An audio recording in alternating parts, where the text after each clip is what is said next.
조심하세요. 지하 주차장의 차가운 형광등 아래 낯선 여자의 속삭임이 등 뒤에서 들려왔습니다. 회원이 뒤돌아보니 점퍼 차림의 중년 여성이 어둠 속에서 나타났습니다. 그녀의 얼굴에는 깊은 주름과 함께 뭔가 절박한 표정이 서려 있었습니다. 저는 이옥분이라고 해요. 이 빌딩에서 용역 일을 하고 있거든요. 회원은 경계심을 늦추지 않으며 한 발 뒤로 물러났습니다. 밤늦은 지하 주차장에서 낯선 사람을 만나는 건 좋은 신호가 아니었거든요. 무슨 일이세요? 이옥분이 주위를 둘러보더니 목소리를 낮췄습니다. 내일 누군가 오잖아요. 절대 믿으면 안 돼요. 회원의 눈이 순간 커졌습니다. 어떻게 내일 일정을 알고 있는 걸까요? 제발 조심하세요. 저도 비슷한 일을 겪었거든요. 이옥분의 목소리가 떨렸습니다. 그녀는 더 이상 설명하지 않고 계단 쪽으로 발걸음을 옮겼습니다. 잠깐요, 구체적으로 뭘? 하지만 형광등이 깜빡거리는 사이 그녀의 모습은 이미 어둠 속으로 사라져 있었습니다. 회원은 그 자리에 멈춰서서 방금 들은 경고를 되새겼습니다. 낯선 여자의 절박한 목소리가 계속 머릿속을 맴돌았습니다. 무엇을 조심하라는 걸까요? 그리고 내일 오는 사람이 누구를 말하는 걸까요? 회원은 아직 몰랐습니다. 이 경고가 그의 인생을 완전히 바꿔놓을 것이라는 걸 말이죠. 시간은 하루 전으로 거슬러 올라갑니다. 부산 해운항만 박람회 메인홀의 웅장한 천장 아래 수백 개의 부스가 질서정연하게 늘어서 있었습니다. 오후 햇살이 대형 유리창을 통해 쏟아져 들어오는 가운데 그 중심에서 백도윤이 독일 바이어와 한국어로 대화를 나누고 있었습니다. 그녀의 짙은 남색 정장은 한치의 구김도 없었고 미소는 마치 연습된 듯 완벽했습니다. 저희 물류 시스템으로 운송비를 30%까지 절약하실 수 있습니다. 품질은 그대로 유지하면서 말이죠. 도윤의 목소리가 홀 전체에 울려 퍼졌습니다. 바이어가 진지한 표정으로 고개를 끄덕이며 악수를 청하자 기자들의 플래시가 일제히 터졌습니다. 전광판에는 해온테크의 차기 리더, 글로벌 시장 공략 성공이라는 헤드라인이 붉은 글씨로 떠올랐습니다. 김혜원은 VIP석에서 박수를 치면서도 시선을 떼지 않았습니다. 58년을 살아오며 수많은 사람을 만났지만 도윤만큼 흠잡을 데 없는 사람도 드물었거든요. 아니, 바로 그 점이 묘했습니다. 너무 완벽해서 오히려 의심스러울 정도였습니다. 그런데 지금 무언가 이상한 걸 포착했습니다. 도윤이 명함을 건네다가 살짝 손을 떨며 일부러 떨어뜨린 것입니다. 하얀 명함이 대리석 바닥에 떨어지자 바이어가 반사적으로 몸을 숙여 명함을 주었습니다. 그 순간 도윤은 오늘 너무 긴장해서 그런가 봅니다. 죄송해요라며 자연스럽게 농담을 던졌습니다. 상대방이 웃음을 터뜨리며 긴장이 완전히 풀렸습니다. 바로 그때 계약서에 사인이 떨어졌습니다. 의도적인 실수로 상대의 경계심을 푸는 기법이군요. 회원은 마음속으로 메모했습니다. 도윤의 이런 패턴을 몇 번 목격했거든요. 언제나 절묘한 타이밍에 작은 실수를 해서 상대방의 관심을 끌어모으는 것이었습니다. 처음엔 우연이라고 생각했는데 이제 보니 너무 정교한 계산이었습니다. 김서윤이 아버지 옆자리에 앉으며 환한 미소를 지었습니다. 서윤의 얼굴에는 아내에 대한 자부심이 가득했습니다. 아버지, 우리 도윤이 정말 대단하죠. 저 독일 회사는 까다롭기로 유명한데 저렇게 쉽게 계약을 성사시키다니. 그러게. 서윤이가 좋은 아내 만났어. 회원은 아들의 행복한 표정을 보며 고개를 끄덕였습니다. 그런데 마음 한구석에는 지나치게 매끈하다는 생각이 자리 잡고 있었습니다. 34년을 살면서 단 한 번도 크게 실패한 적이 없다는 게 오히려 의심스러웠습니다. 인생이란 게 그렇게 순탄할 수가 있을까요? 박람회장 곳곳에서 해온테크 직원들이 들뜬 목소리로 수군거렸습니다. 역시 회장님 며느리야. 이번 분기 실적은 걱정 없겠네. 같은 말들이 여기저기서 들려왔습니다. 도윤은 그런 시선들을 받으며 더욱 당당하게 걸었습니다. 박람회가 끝나고 본사로 돌아가는 차 안에서 도윤이 백미러로 회원을 바라보며 차분한 목소리로 말했습니다. 아버님, 요즘 건강검진을 미루고 계시던데 정말 걱정이에요. 제가 알고 있는 간병 코디가 있거든요. 전문적이고 신뢰할 만한 분이에요. 아버님 일정이 많으시니까 좀 편하게 지내시라고요. 회원은 창밖 부산 시내를 바라보며 미소를 지었습니다. 고층 빌딩들 사이로 석양이 스며들고 있었습니다. 고마워요, 도윤 씨. 그렇게 신경 써주니 고맙네요. 일정 많으니 편하자고 해야겠어요. 그런데 창유리에 비친 도윤의 표정을 놓치지 않았습니다. 성과의 환희나 만족감이 아니라 마치 체크리스트를 확인하는 듯한 무표정이었거든요. 그 차가운 시선이 스쳐 지나가는 순간이었지만 회원의 예리한 눈에는 선명하게 포착됐습니다. 마치 사냥꾼이 덫을 확인하는 듯한 표정이었습니다. 본사 로비에 도착하자 임직원들이 우르르 몰려 나왔습니다. 로비 한복판에 모인 직원들의 얼굴에는 흥분과 기대감이 가득했습니다. 총괄 책임님 덕분에 대박 났네요. 이번 계약으로 올해 매출 목표 달성이겠어요. 역시 우리 책임님이야. 도윤은 손을 들어 정중하게 인사하며 직원들 사이를 지나갔습니다. 그녀의 뒤를 따르는 서윤의 얼굴에는 자부심이 가득했습니다. 마치 성공한 아내를 둔 남편의 당당함이 온몸에서 뿜어져 나왔습니다. 회원은 CEO 전용 엘리베이터에 혼자 서서 조용히 중얼거렸습니다. 흠 없는 사람은 없어. 흠이 안 보이게 가리는 기술만 있을 뿐이지. 엘리베이터가 최고층에 멈춰 섰습니다. 문이 열리자 부산 항만이 한눈에 내려다 보이는 회장실이 펼쳐졌습니다. 회원은 천천히 자신의 자리로 걸어가며 오늘 있었던 일들을 되짚어 봤습니다. 도윤이 제안한 간병 코디 이야기가 계속 마음에 걸렸거든요. 왜 하필 지금 그런 제안을 했을까요? 회원은 창밖 바다를 바라보며 작은 한숨을 내쉬었습니다.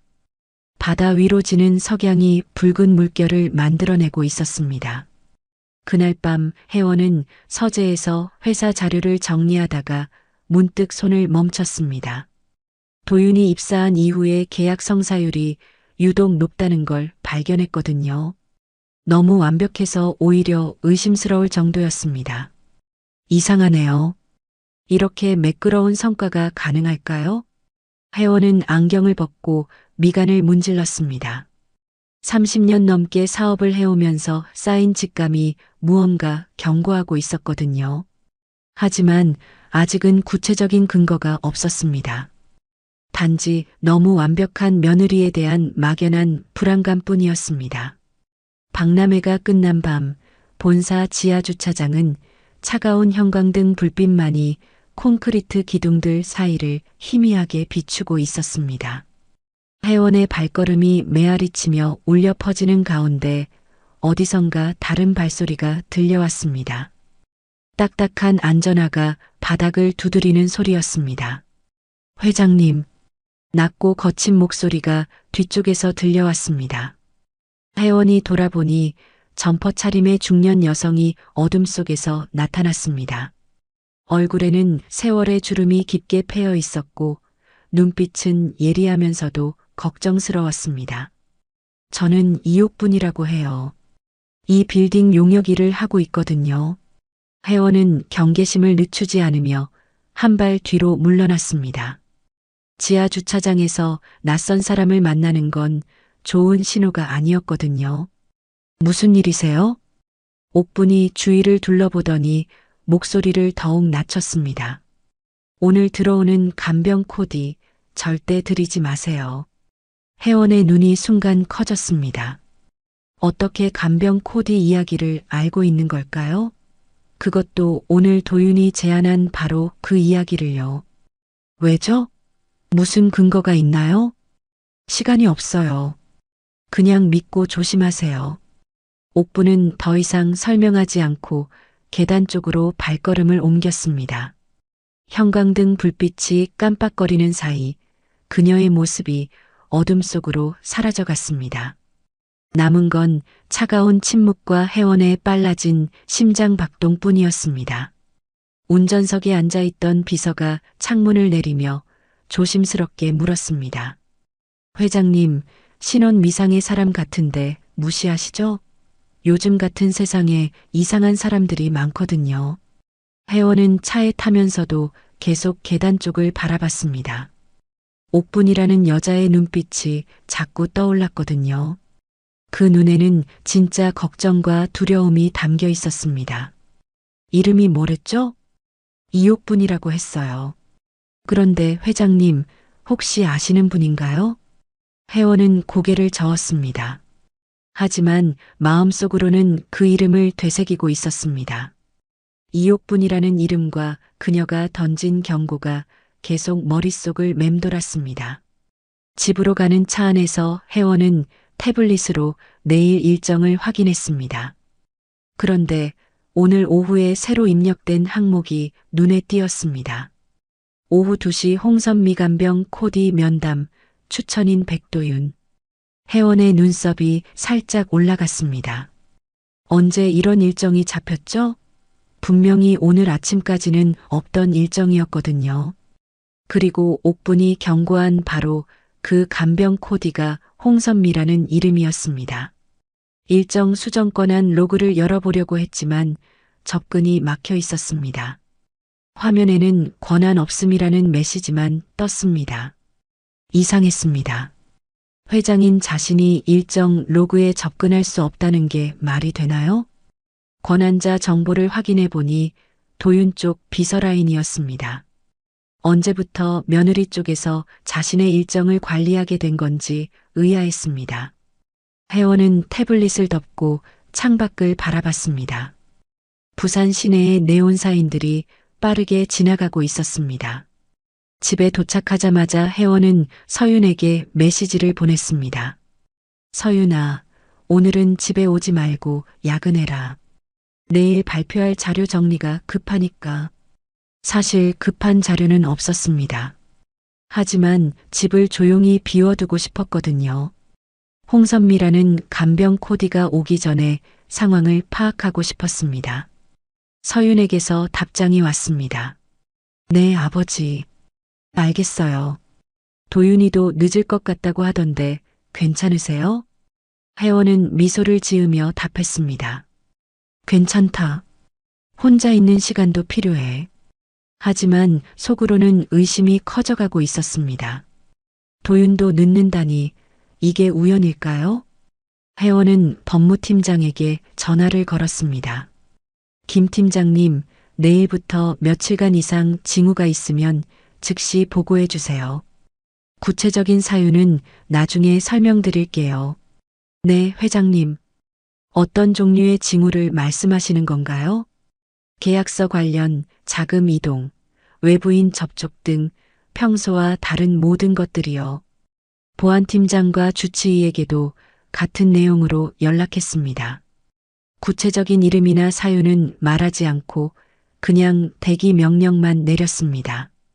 너무 성급하게 움직이면 상대방이 눈치챌 수도 있으니까요. 저녁을 먹고 나서 혜원은 현관 비디오 도어록 설정을 바꿨습니다. 기존의 방문자는 호출 버튼을 눌러주세요라는 문구를 음성 통화 녹음 중으로 교체했습니다. 작은 시험이었습니다. 내일 홍선미가 왔을 때 어떤 반응을 보이는지 확인하고 싶었거든요. 밤늦게 서재에 앉아 혜원은 오늘 있었던 일들을 정리해 봤습니다. 도윤의 완벽한 성과, 간병 코디 제안, 옥분의 경고, 그리고 일정 수정 권한까지 하나하나는 별거 아닐 수도 있지만 연결해서 보니 묘한 패턴이 보였습니다. 이름 하나가 아니라 패턴을 봐야 한다. 혜원은 노트에 오늘 있었던 일들을 시간순으로 적어봤습니다. 박람회 성공, 간병 코디 제안, 옥분의 경고, 일정 조작. 각각의 사건들이 마치 계획된 수순처럼 느껴졌거든요. 특히 옥분의 경고가 계속 머릿속을 맴돌았습니다. 왜 하필 그녀가 간병 코디에 대해 경고했을까요? 그리고 어떻게 그 정보를 알았을까요? 용역 직원이라면 회사 내부 정보에 접근할 수 있는 위치는 아닌데 말이죠. 혜원은 창밖을 바라봤습니다. 부산의 야경이 반짝이고 있었지만 마음은 전혀 평온하지 않았습니다. 30년 넘게 사업을 해오면서 쌓인 경험이 무언가 잘못되고 있다고 경고하고 있었거든요. 낯선 경고는 보통 정답에 가깝다. 혜원은 노트를 덮고 깊은 한숨을 내쉬었습니다. 내일 홍선미를 만나보면 뭔가 단서를 찾을 수 있을 것입니다. 하지만 지금으로서는 조심스럽게 움직일 수밖에 없었습니다. 밤이 깊어가는데도 잠이 오지 않았습니다. 혜원은 침대에 누워서도 계속 생각했습니다. 만약 정말로 뭔가 음모가 있다면 그 중심에는 누가 있을까요? 그리고 목적은 무엇일까요? 시계를 보니 새벽 2시였습니다. 혜원은 눈을 감으며 내일을 준비했습니다. 홍선미를 만나는 순간부터가 진짜 승부였거든요. 옥분의 경고가 정말 의미 있는 것인지 아니면 단순한 오해인지 확인해야 했습니다. 하지만 직감적으로 알 수 있었습니다. 이건 단순한 일이 아니라는 걸 말이죠. 다음 날 오전 해온테크 회장실에는 은은한 커피 향이 퍼져 있었습니다. 햇살이 유리창을 통해 들어와 회의용 테이블을 따뜻하게 비추고 있었습니다. 도윤이 가죽 서류 가방에서 깔끔하게 정리된 문서를 꺼내며 혜원 앞에 놓았습니다. 아버님, 어젯밤에 생각해보니 혹시 모를 긴급 상황에 대비해서 이런 걸 준비해뒀어요. 문서 표지에는 전자서명 위임장이라고 적혀 있었습니다.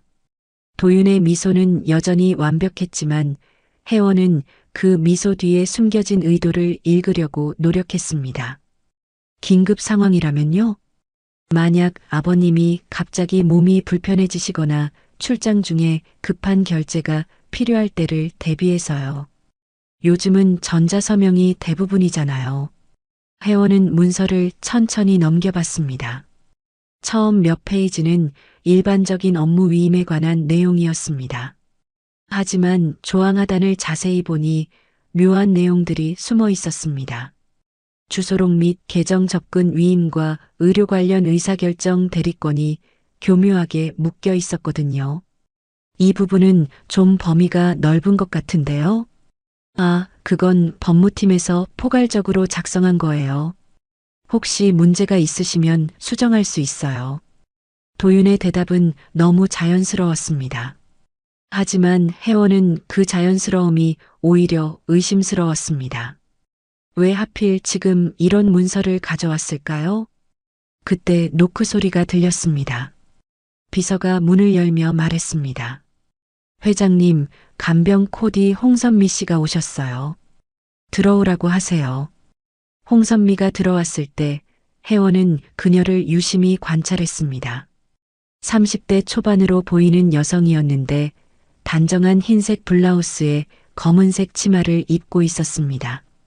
외모는 깔끔했지만 눈빛에 뭔가 계산적인 느낌이 있었습니다. 안녕하세요, 회장님. 홍선미입니다. 네, 반가워요. 도윤 씨가 추천해 주셨다고 들었어요. 홍선미는 작은 가방에서 투명한 플라스틱 통을 꺼냈습니다. 안에는 하얀 캡슐들이 들어 있었습니다. 이건 영양 밸런스 캡슐이에요. 바쁘신 분들께 특히 좋은 제품이거든요. 하루에 2알씩 드시면 피로회복에 도움이 될 거예요. 홍선미가 캡슐 2개를 종이컵에 담긴 물과 함께 혜원 앞에 놓았습니다.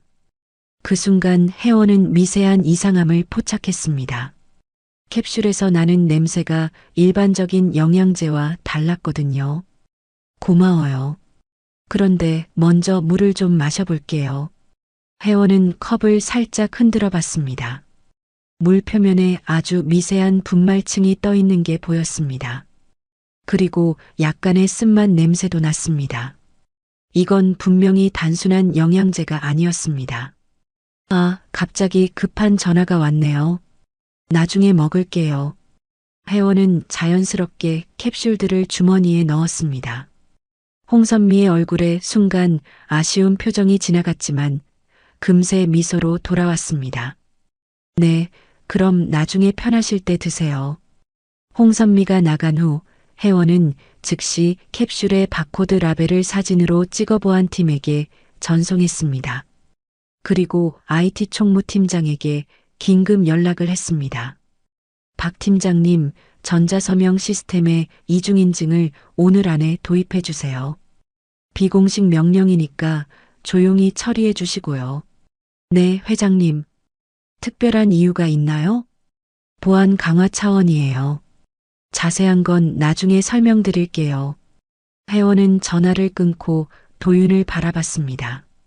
도윤은 여전히 위임장을 들고 기다리고 있었습니다.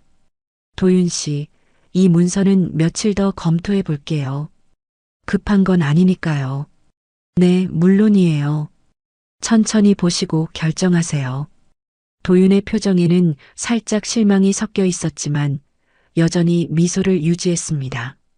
하지만 혜원은 그 미소 뒤에 진짜 감정을 읽을 수 있었습니다. 오후에 홍선미가 다시 나타났을 때 그녀는 태블릿을 들고 있었습니다. 회장님, 간병일지를 작성해야 해서요. 혈압이랑 맥박을 좀 재보겠어요. 홍선미가 혈압기를 꺼내서 혜원의 팔에 감았습니다. 측정이 끝나자 태블릿에 뭔가를 입력했습니다. 혜원은 화면을 슬쩍 보니 실제 수치보다 훨씬 높은 숫자가 입력되고 있었습니다. 혈압이 좀 높으시네요. 160에 95예요. 정말 관리가 필요하실 것 같아요. 하지만 혜원이 직접 확인한 수치는 130에 80 정도였습니다. 정상 범위였습니다. 홍선미가 의도적으로 과장된 수치를 입력하고 있는 것이었습니다. 그럼 제가 따로 수기로도 기록해 둘게요. 혜원은 자신의 수첩에 실제 수치를 적어뒀습니다. 나중에 디지털 로그와 대조해서 증거로 사용할 수 있을 거였거든요. 저녁 무렵 도윤이 법무팀에 메시지를 보내는 걸 우연히 봤습니다. 사실 우연이 아니라 보안팀이 설치한 백업 에이전트가 모든 통신을 모니터링하고 있었거든요. 이번 주 안에 위임장 관련 절차 정리해 주세요. 좀 급한 건이라서요. 혜원은 그 메시지를 보고 확신했습니다. 이건 단순한 간병이나 건강관리가 아니라는 걸 말이죠. 뭔가 체계적인 계획이 진행되고 있었습니다. 밤이 되자 혜원은 서재에 혼자 앉아 오늘 있었던 일들을 정리했습니다. 위임장, 수상한 캡슐, 조작된 혈압 수치, 그리고 급하게 진행되는 법무 절차까지 모든 게 연결되어 있었습니다. 이번에는 내가 먼저 속아주는 역할을 맡는다. 혜원은 마음속으로 결심했습니다. 상대방이 계획을 완전히 드러낼 때까지 일단 속아주는 척하기로 했습니다. 그래야 전체 그림을 파악할 수 있을 테니까요. 하지만 쉽지 않을 거라는 걸 알고 있었습니다. 상대방은 생각보다 치밀하고 교활했거든요. 그리고 가장 힘든 건 서윤이 아직도 아내를 믿고 있다는 것이었습니다. 혜원은 창밖을 바라봤습니다. 부산의 야경이 반짝이고 있었지만 마음은 복잡했습니다. 자신이 만든 회사와 사랑하는 아들을 지키기 위해서는 더 조심스럽게 움직여야 했습니다. 보안팀에서 캡슐 분석 결과가 왔습니다. 일반적인 영양제가 아니라 수면제와 기억력 저하를 유발하는 성분이 섞여 있다는 것이었습니다. 혜원의 예상이 맞았습니다. 이제 진짜 게임이 시작됐군요. 혜원은 노트에 오늘의 모든 사건을 기록했습니다. 상대방의 움직임 하나하나가 나중에 중요한 증거가 될 거였거든요. 하지만 지금은 아직 기다려야 할 때였습니다. 도윤과 홍선미가 다음에 어떤 수를 둘지 지켜봐야 했습니다. 그리고 그들이 실수할 순간을 놓치지 않아야 했습니다. 혜원은 깊은 숨을 들이쉬며 내일을 준비했습니다. 이 게임에서 이기기 위해서는 상대방보다 한 수 앞서 생각해야 했거든요. 거실의 따뜻한 조명 아래 가족들이 디귿자형 소파에 둘러앉아 있었습니다. 혜원은 평소처럼 안락 의자에 앉았고 도윤과 서윤은 맞은편 소파에 나란히 자리했습니다. 커피 테이블 위에는 홍선미가 준비한 각종 건강 관련 서류들이 가지런히 놓여 있었습니다. 도윤이 서류를 정리하며 조심스럽게 입을 열었습니다. 아버님, 솔직히 말씀드리면 이 나이에 모든 결제를 혼자 강행하시는 건 좀 무리가 아닐까 싶어요. 그녀의 목소리는 여전히 정중했지만 은근한 연령차별의 뉘앙스가 섞여 있었습니다. 혜원의 눈썹이 살짝 올라갔습니다. 무리라니요? 구체적으로 뭘 말하는 거죠? 아니, 그게 아니라 요즘 기억력도 예전 같지 않으시고 판단력도. 도윤은 말끝을 흐렸지만 의도는 분명했습니다. 혜원이 나이 때문에 능력이 떨어졌다는 걸 암시하고 있었거든요. 혜원이 반박하려는 순간 도윤의 표정이 순식간에 바뀌었습니다.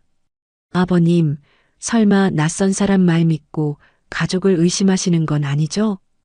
그녀의 목소리에는 비웃음이 섞여 있었습니다. 마치 혜원의 판단력을 조롱하는 듯한 톤이었습니다. 그 이옥분이라는 사람이 뭔데요? 어떤 의도로 아버님께 접근했는지도 모르잖아요. 서윤이 불안한 표정으로 아버지를 바라봤습니다. 그의 마음도 흔들리고 있는 게 보였습니다. 아버지, 일단 정밀 검사부터 받아봐요. 우리가 걱정돼서 그러는 거예요. 건강이 최우선이잖아요. 서윤의 목소리에는 진심 어린 걱정이 담겨 있었습니다. 하지만 혜원에게는 그마저도 자신을 의심하는 것으로 들렸습니다. 혜원은 말없이 자리에서 일어났습니다. 거실을 천천히 둘러보다가 엔드 테이블 쪽으로 걸어갔습니다. 그리고 자연스럽게 몸을 숙여 테이블 하단에 작은 고지형 카메라를 설치했습니다. 도윤이 그 모습을 보고 눈을 크게 떴습니다. 아버님, 설마 저희를 감시하시는 건가요? 그녀의 목소리에는 과장된 분노가 섞여 있었습니다. 하지만 곧 태도를 수습하며 상처받은 표정을 지었습니다.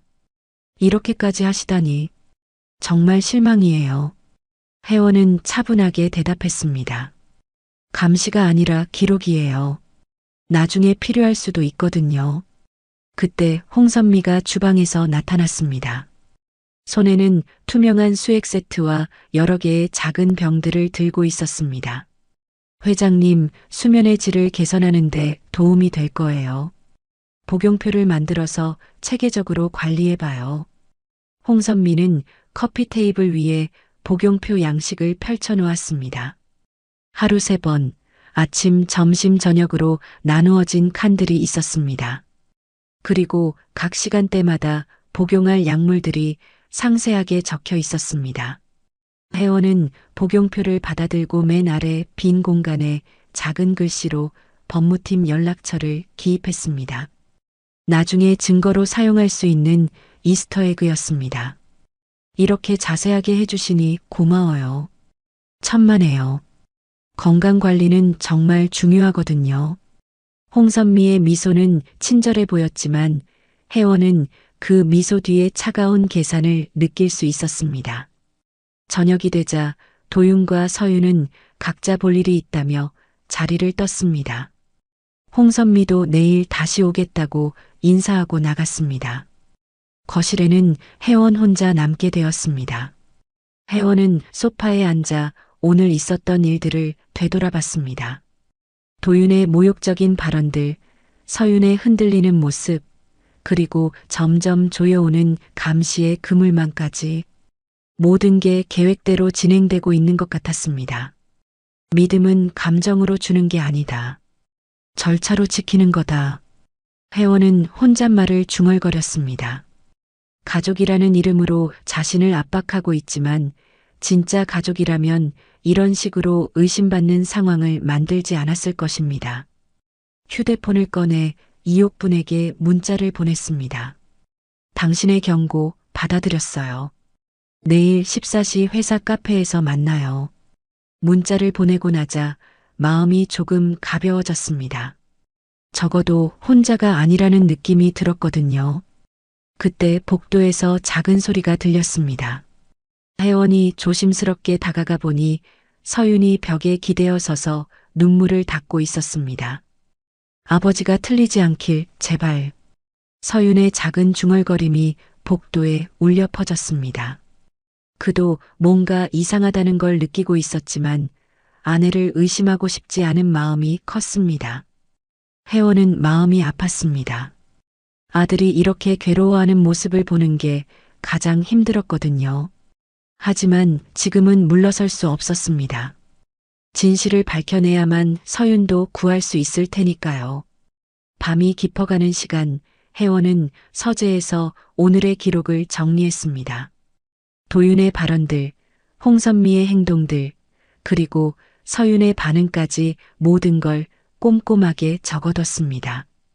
특히 도윤이 던진 연령차별적 발언들은 따로 정리해뒀습니다. 이 나이의 결제 강행은 무리, 기억력이 예전 같지 않다, 판단력 문제 같은 표현들이었습니다.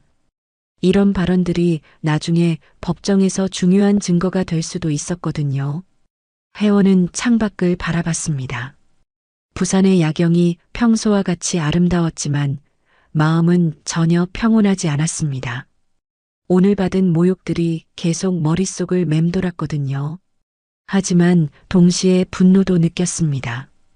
자신이 평생 일궈온 것들을 이런 식으로 빼앗으려 한다는 게 용납할 수 없었습니다. 그리고 가장 화가 나는 건 사랑하는 아들까지 이용하려 한다는 것이었습니다. 이제 정말 전쟁이 시작됐군요. 혜원은 노트를 덮고 깊은 한숨을 내쉬었습니다. 내일 이옥분을 만나면 더 구체적인 정보를 얻을 수 있을 것입니다. 그리고 반격을 준비해야 했습니다. 시계를 보니 자정이 넘어 있었습니다. 혜원은 침대로 향하면서도 계속 생각했습니다. 어떻게 하면 도윤과 홍선미의 계획을 막을 수 있을까? 그리고 서윤을 설득할 수 있을까? 잠들기 전 혜원은 마지막으로 엔드 테이블에 설치한 카메라를 확인했습니다. 내일부터는 모든 대화가 기록될 것입니다. 증거를 모으는 일이 본격적으로 시작되는 것이었습니다. 하지만 가장 중요한 건 시간이었습니다. 상대방이 계획을 완전히 실행하기 전에 막아야 했거든요. 혜원은 눈을 감으며 내일을 준비했습니다. 이제 진짜 싸움이 시작될 거였으니까요. 새벽 5시 혜원테크 임원회의실은 아직 어둠에 쌓여 있었습니다. 둥근 테이블 위에는 따뜻한 조명만이 4명의 얼굴을 비추고 있었습니다. 혜원, 주치의, 보안팀장, 그리고 법무팀장이 조용히 자리했습니다. 주치의가 분석 결과지를 펼치며 침착한 목소리로 설명했습니다. 수면제와 혈압약의 특정 성분이 상호작용할 경우 부정맥을 유발할 수 있습니다. 용량이 관건인데 지속적으로 복용하면 위험할 수 있습니다. 보안팀장이 태블릿 화면을 돌려 보이며 덧붙였습니다. 도어록, 와이파이, 전자서명 로그에서 외부 IP 흔적을 발견했습니다. 특이한 점은 추천인 경로가 교차된다는 것입니다. 홍선미를 추천한 라인이 복잡하게 얽혀 있거든요. 법무팀장은 위임장 사본을 가리키며 말했습니다. 이 문구들을 보면 재산분할과 지분이동 트리거가 교묘하게 삽입되어 있습니다. 즉시 무효화 절차를 준비하겠습니다. 혜원은 고개를 끄덕이며 결심에 찬 표정을 지었습니다. 오늘 낮에 제가 저혈압 증세로 쓰러지는 연기를 하겠습니다. 일정은 그대로 진행하면서 말이죠. 팀원들은 회원의 계획을 듣고 놀란 표정을 지었지만 곧 이해한다는 눈빛을 보냈습니다. 보안팀장이 설치 계획을 설명했습니다. 병실과 거실, 서재에 합법 고지형 CCTV를 세팅하겠습니다. 타임스탬프 서명, 녹취도 함께 준비할게요. IT팀에서는 전자계약 서버에 라이브 무결성 해시를 띄워 실시간으로 변조를 체크할 수 있도록 준비했습니다. 모든 전자서명 과정이 투명하게 기록될 것이었습니다. 회의가 끝나갈 무렵 서윤이 조용히 회의실 문을 열고 들어왔습니다. 그의 얼굴에는 밤새 고민한 흔적이 역력했습니다. 아버지, 저도 도와드릴게요. 서윤의 목소리는 떨렸지만 결심은 확고했습니다. 흔들리던 마음을 다잡고 아버지의 팀에 합류하기로 한 것이었습니다. 혜원은 안도의 한숨을 내쉬며 아들의 손을 잡았습니다. 고마워, 서윤아. 혜원은 주머니에서 홍선미가 준 캡슐을 꺼내 투명한 증거 봉투에 넣었습니다. 증거는 나를 배신하지 않아. 그의 목소리에는 30년 사업가로서의 냉철함이 담겨 있었습니다. 새벽 회의가 끝나고 혜원은 창밖을 바라봤습니다. 부산 항만에 해가 떠오르고 있었습니다. 오늘이 결정적인 하루가 될 거라는 걸 알 수 있었습니다. 이젠 무대를 내가 연출한다. 혜원의 입가에 미묘한 미소가 떠올랐습니다. 이제부터는 자신이 주도권을 잡고 상황을 이끌어갈 차례였거든요. 오후 2시 혜원테크 중역회의실은 정적에 휩싸여 있었습니다. 대형 유리창 너머로 부산 항만의 풍경이 펼쳐져 있었지만 실내 분위기는 무겁기만 했습니다. 혜원이 분기별 실적 발표를 듣던 중 갑자기 이마에 손을 올렸습니다. 어지러워요. 혜원의 목소리가 떨렸습니다. 얼굴이 창백해지면서 몸이 앞으로 기울었습니다. 의자에서 천천히 미끄러지듯 내려앉으면서 바닥에 주저앉았습니다. 회장님, 참석자들이 일제히 일어나며 소리쳤습니다. 서윤이 가장 먼저 달려와 아버지를 부축했습니다. 도윤도 당황한 표정으로 다가왔지만 그녀의 눈빛에는 묘한 기대감이 스쳐 지나갔습니다. 구급대가 도착하는 데는 10분도 걸리지 않았습니다. 혜원은 들것에 실려나가면서도 의식이 흐릿한 척 연기를 계속했습니다. 병원으로 향하는 구급차 안에서도 눈을 감고 있었습니다.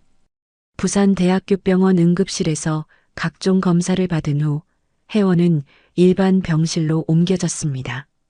의사는 과로와 스트레스로 인한 일시적 의식 저하라고 진단했습니다. 완전히 회복될 때까지 며칠간 입원 관찰이 필요하다고 했습니다. 밤이 깊어가자 병실은 조용해졌습니다. 복도에서 들려오던 간호사들의 발걸음 소리도 점차 줄어들었습니다. 혜원은 침대에 누워 눈을 감고 있었지만 실제로는 모든 감각을 곤두세우고 있었습니다. 자정이 넘어서야 병실 문이 조용히 열렸습니다. 간병복을 입은 홍선미가 무음으로 들어왔습니다. 그녀는 문 옆에 붙어 있는 CCTV 안내 스티커를 힐끗 봤습니다. 스티커에는 녹화 중이라고 적혀 있었습니다. 홍선미는 스티커가 보이는 위치에만 카메라가 있다고 믿었습니다. 병 모서리 쪽으로 이동하면서 사각지대라고 생각하는 곳에서 작업을 시작했습니다. 작은 가방에서 주사기와 투명한 약병을 꺼냈습니다. 그녀가 수액백에 약물을 주입하려는 순간이었습니다. 복도에서 발걸음 소리가 들렸습니다. 도윤이 법무팀장과 함께 병실로 들어왔습니다. 홍선미 씨, 상태는 어떤가요? 아직 의식이 흐릿하세요. 하지만 생명에는 지장이 없을 것 같아요. 도윤은 법무팀장에게 눈짓을 보냈습니다. 법무팀장이 서류 가방에서 문서를 꺼내며 말했습니다. 회장님, 응급 상황에 대비해서 위임 서명을 받아야 할 것 같습니다. 회원은 여전히 눈을 감고 있었지만 그들의 대화를 모두 듣고 있었습니다. 드디어 본색을 드러내기 시작한 것이었습니다. 아버님, 일어나세요. 중요한 서류에 서명하셔야 해요. 도윤이 회원의 어깨를 흔들었습니다. 회원은 마치 깨어나는 듯 눈을 살짝 떴습니다. 도윤 씨? 네, 아버님. 혹시 모를 상황에 대비해서 간단한 서명만 받으려고요. 그때였습니다. 병실 한쪽의 모니터 뒤 패널이 조용히 열렸습니다. 서윤, 보안팀장, 주치의가 차례로 나타났습니다. 동시에 조용한 휘파람 소리와 함께 병실 조명이 밝게 켜졌습니다. 회원이 갑자기 몸을 일으켜 침대에 앉았습니다. 그의 눈빛은 완전히 또렷했습니다. 여기서 끝내죠. 오늘의 각본 충분히 봤어요. 도윤과 홍선미의 얼굴이 순간 굳어졌습니다. 특히 홍선미는 손에 들고 있던 주사기를 떨어뜨렸습니다. 보안팀장이 준비된 자료들을 병실 테이블 위에 차례로 놓았습니다. 약물 캡슐 분석 결과, 시스템 로그 조작 증거, 계약서, 위조 흔적들이 순서대로 정리되어 있었습니다. 이 모든 게 계획된 거였군요. 회원의 목소리는 차분했지만 위압적이었습니다. 30년간 사업을 해온 회장의 카리스마가 온몸에서 뿜어져 나왔습니다. 주치의가 홍선미가 떨어뜨린 주사기를 집어들며 말했습니다. 이 약물 성분을 분석해보면 흥미로운 결과가 나올 것 같네요. 도윤이 당황한 표정으로 말했습니다. 아버님, 이게 무슨 상황인가요? 저희는 정말 걱정돼서. 그때 보안팀장이 태블릿 화면을 돌려 보였습니다. 도윤의 메신저 백업 화면이 클로즈업 되어 있었습니다. 그 중에서도 모레면 끝이라는 메시지가 빨간색으로 하이라이트 되어 있었습니다. 이 메시지는 어떻게 설명하실 건가요?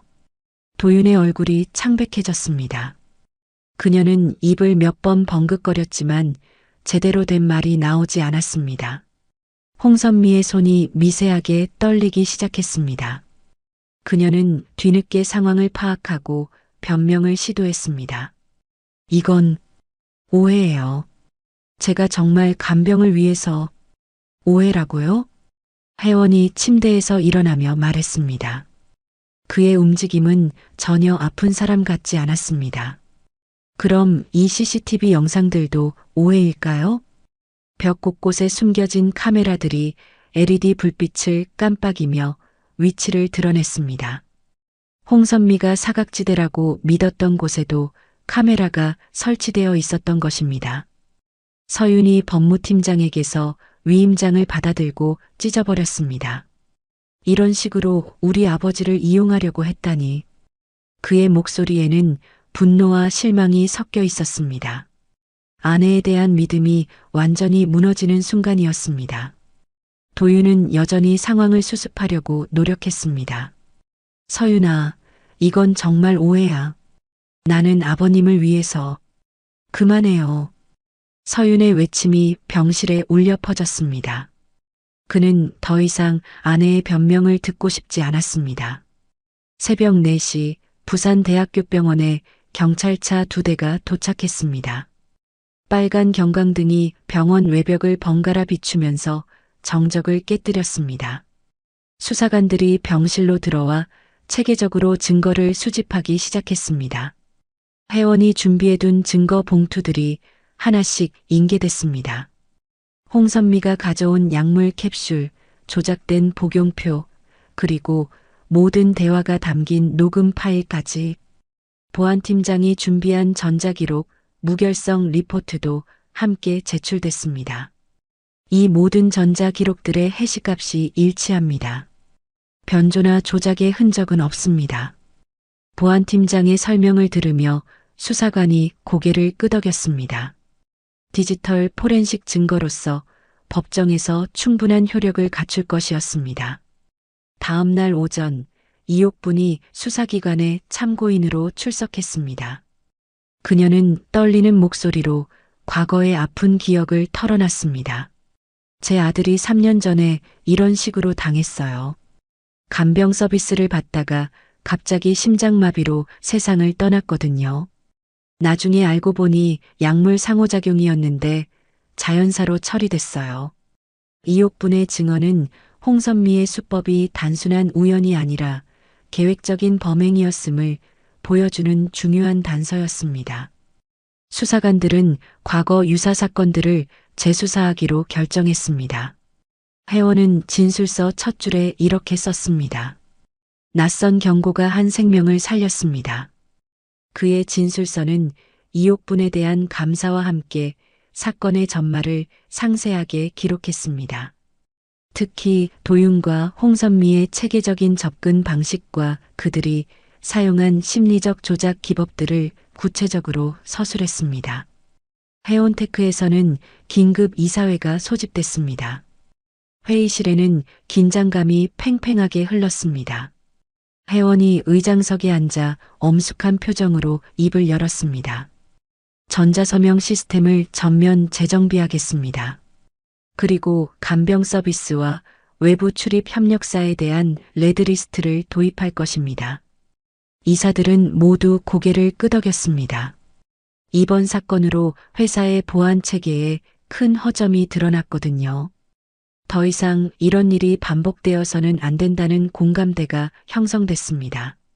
구치소 면회실에서 도윤은 여전히 자신의 행동을 정당화하려고 했습니다. 나는 정말 가족을 지키려고 했던 거야. 아버님이 나이가 드시면서 판단력이. 그녀의 눈에는 눈물이 고여 있었습니다. 하지만 서윤은 더 이상 그 눈물에 흔들리지 않았습니다. 여기서 멈춰요. 더 이상 변명하지 마세요. 서윤의 목소리는 차갑고 단호했습니다.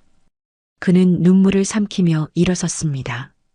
아내에 대한 마지막 정마저 정리하는 순간이었습니다. 한편 홍선미는 수사 과정에서 급격히 태도를 바꿨습니다. 내가 다 뒤집었었어요. 백도윤이 시킨 대로 한 거예요. 그녀는 도윤을 지목하며 자신은 단순히 지시를 받았을 뿐이라고 주장했습니다. 하지만 수사 결과 둘 사이의 공범 관계를 입증하는 증거들이 계속 나왔습니다. 통화 기록, 계좌 이체 내역, 그리고 사전 모의 대화 내용까지 모든 게 드러났습니다.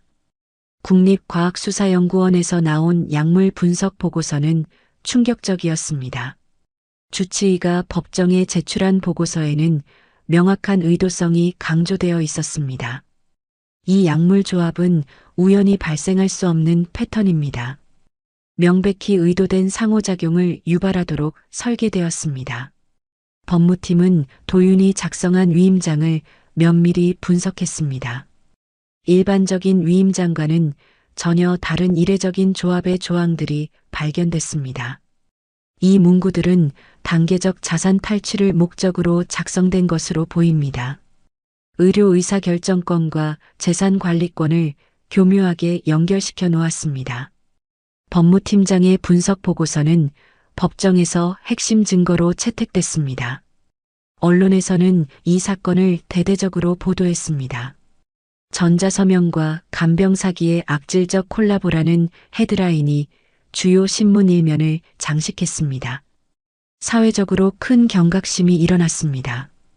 특히 고령층을 대상으로 한 이런 유형의 범죄가 증가하고 있다는 분석이 나오면서 정부 차원의 대책 마련 논의까지 시작됐습니다. 회원의 사건이 사회 전체의 변화를 이끌어내는 계기가 된 것입니다. 며칠 후 해온테크 회장실에서 회원은 기자들의 인터뷰 요청을 모두 거절했습니다. 대신 창가로 걸어가 부산 바다를 바라봤습니다. 저 멀리 컨테이너선들이 항구로 들어오고 있었습니다. 끝이 아니라 시작이야. 회원의 혼잣말이 조용한 회장실에 울려 퍼졌습니다.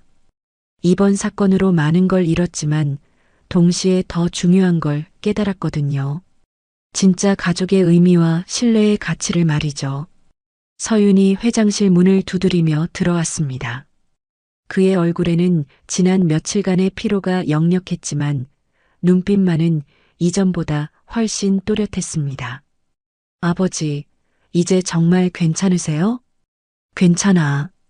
우리 이제 새롭게 시작하는 거야. 혜원은 아들의 손을 잡으며 미소를 지었습니다. 창밖으로는 석양이 바다를 붉게 물들이고 있었습니다. 긴 하루가 저물어가고 있었지만 새로운 내일에 대한 희망이 가슴에 차오르고 있었습니다. 한 달 후 혜원테크 회장실에서 혜원과 이옥분이 마주 앉아 있었습니다. 창밖으로는 부산 항만의 평화로운 오후 풍경이 펼쳐져 있었습니다. 이옥분은 여전히 소박한 차림이었지만 표정은 이전보다 훨씬 밝아 보였습니다. 옥분 씨, 사회공헌 펀드 옥분케어의 고문직을 맡아주세요. 혜원의 제안에 이옥분이 놀란 표정을 지었습니다. 제가 그런 큰일을 할 수 있을까요? 당신의 경험과 직감이 필요합니다. 취약 가정의 간병 안전망을 구축하는 일이거든요. 혜원의 진심이 담긴 목소리에 이옥분이 천천히 고개를 끄덕였습니다. 자신의 아픈 경험이 다른 사람들을 도울 수 있다는 것에 보람을 느꼈거든요. 같은 시각 전략기획실에서는 서윤이 새로운 시스템을 점검하고 있었습니다. 그는 윤리경영위원장을 맡아 회사의 보안 체계를 전면 개편했습니다. 이중인증, 출입 백리스트, 협력사 실사 시스템이 상시화됐습니다. 이제 어떤 외부인도 함부로 접근할 수 없을 것입니다. 서윤의 목소리에는 확신이 담겨 있었습니다. 이번 사건을 통해 그는 진짜 보안의 중요성을 깨달았거든요. 그날 오후 혜원은 전 직원에게 메일을 보냈습니다. 제목은 신뢰의 기술이었습니다. 신뢰는 감정이 아니라 절차로 지킵니다. 완벽해 보이는 사람일수록 더욱 체계적으로 검증해야 합니다. 이 메일은 직원들 사이에서 큰 화제가 됐습니다. 많은 사람들이 개인적인 관계에서도 이 원칙을 적용하기 시작했습니다. 법정에서는 최종 판결이 내려졌습니다. 도윤에게는 징역 7년, 홍선미에게는 징역 5년의 실형이 선고됐습니다. 판결문에는 고령자 취약성을 악용한 조직적 범죄라고 명기되어 있었습니다. 판사는 선고 이유에서 이렇게 말했습니다. 가족이라는 신뢰를 악용해 체계적으로 재산을 탈취하려 한 범행은 사회적 경각심을 일으키기에 충분합니다. 서윤은 방청석에서 그 순간을 지켜봤습니다. 눈물이 났지만 더 이상 후회하지 않았습니다. 올바른 선택을 했다는 확신이 있었거든요. 사건 후 한 달이 지나자 예상치 못한 일이 일어났습니다. 혜원테크에 대한 바이어들의 신뢰가 오히려 증가한 것입니다. 해외 거래처들은 리스크 관리가 뛰어난 기업이라고 평가했습니다. 독일 바이어 대표가 화상회의에서 말했습니다. 이런 위기 상황에서도 체계적으로 대응하는 회사라면 안심하고 거래할 수 있습니다. 혜원은 이 소식을 들으며 미소를 지었습니다. 진실이 결국 최고의 마케팅이라는 걸 다시 한번 확인한 것입니다. 저녁 무렵 혜원과 서윤이 회장실에서 차를 마시며 대화했습니다. 창밖으로는 부산의 야경이 반짝이고 있었습니다. 서윤아, 내가 마지막 순간에 용기를 냈어. 그게 회사를 살렸다. 혜원의 말에 서윤이 고개를 숙였습니다. 의심했던 시간들 평생 교훈으로 남길게요. 가족이라는 이름에 너무 안주했던 것 같아요. 그래, 진짜 가족은 서로를 의심하는 게 아니라 서로를 보호하는 거야. 두 사람은 조용히 차를 마시며 지난 시간을 되돌아봤습니다. 아픈 경험이었지만 더 강해진 자신들을 발견할 수 있었거든요. 다음 날 새벽 해운대 해변가에서 혜원의 모습을 볼 수 있었습니다. 그는 조깅복을 입고 규칙적인 호흡으로 바닷가를 뛰고 있었습니다. 몸과 회사의 리듬이 다시 살아나고 있었습니다. 파도 소리를 들으며 혜원은 생각했습니다. 건강한 몸과 건강한 정신, 그리고 건강한 관계가 얼마나 소중한지 깨달았거든요. 이번 사건이 모든 걸 다시 점검하게 해준 것입니다. 해가 수평선 위로 떠오르면서 바다가 황금빛으로 물들었습니다. 혜원은 잠시 멈춰서서 그 장면을 바라봤습니다. 새로운 하루가 시작되는 순간이었습니다. 회사로 돌아가는 길에 혜원은 휴대폰으로 서윤에게 문자를 보냈습니다. 오늘 저녁엔 집에서 같이 밥 먹자. 아버지가 직접 요리할게. 서윤에게서 답장이 왔습니다. 네, 아버지. 저도 도와드릴게요. 혜원은 미소를 지으며 휴대폰을 주머니에 넣었습니다. 이제 정말 새로운 시작이었거든요. 그날 저녁 작은 식탁에서 혜원과 서윤이 마주 앉아 저녁을 먹고 있었습니다. 간단한 집밥이었지만 그 어떤 고급 요리보다 맛있게 느껴졌습니다. 아버지, 앞으로는 정말 조심할게요. 우리 둘이 함께 지켜나가는 거야. 두 사람의 대화는 따뜻하고 진솔했습니다. 서로에 대한 진짜 신뢰가 무엇인지 깨달았거든요. 완벽해 보이는 사람일수록 증거로 사랑하고 절차로 믿어야 합니다. 진정한 관계는 맹목적인 신뢰가 아니라 건강한 확인에서 시작되거든요. 창밖으로는 부산 바다가 고요하게 펼쳐져 있었습니다. 수평선 너머로 새로운 항로가 열리고 있는 것 같았습니다. 혜원과 서윤의 새로운 여정도 이제 막 시작된 것이었습니다. 요즘은 유산이 흔해. 또 가지면 되지. 병실에 울려 퍼진 시어머니의 말에 소연의 얼굴이 창백해졌습니다.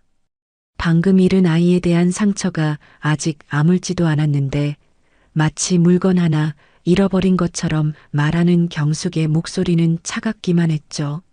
어머니, 소연이 떨리는 목소리로 말했지만 경숙은 신경 쓰지 않았습니다.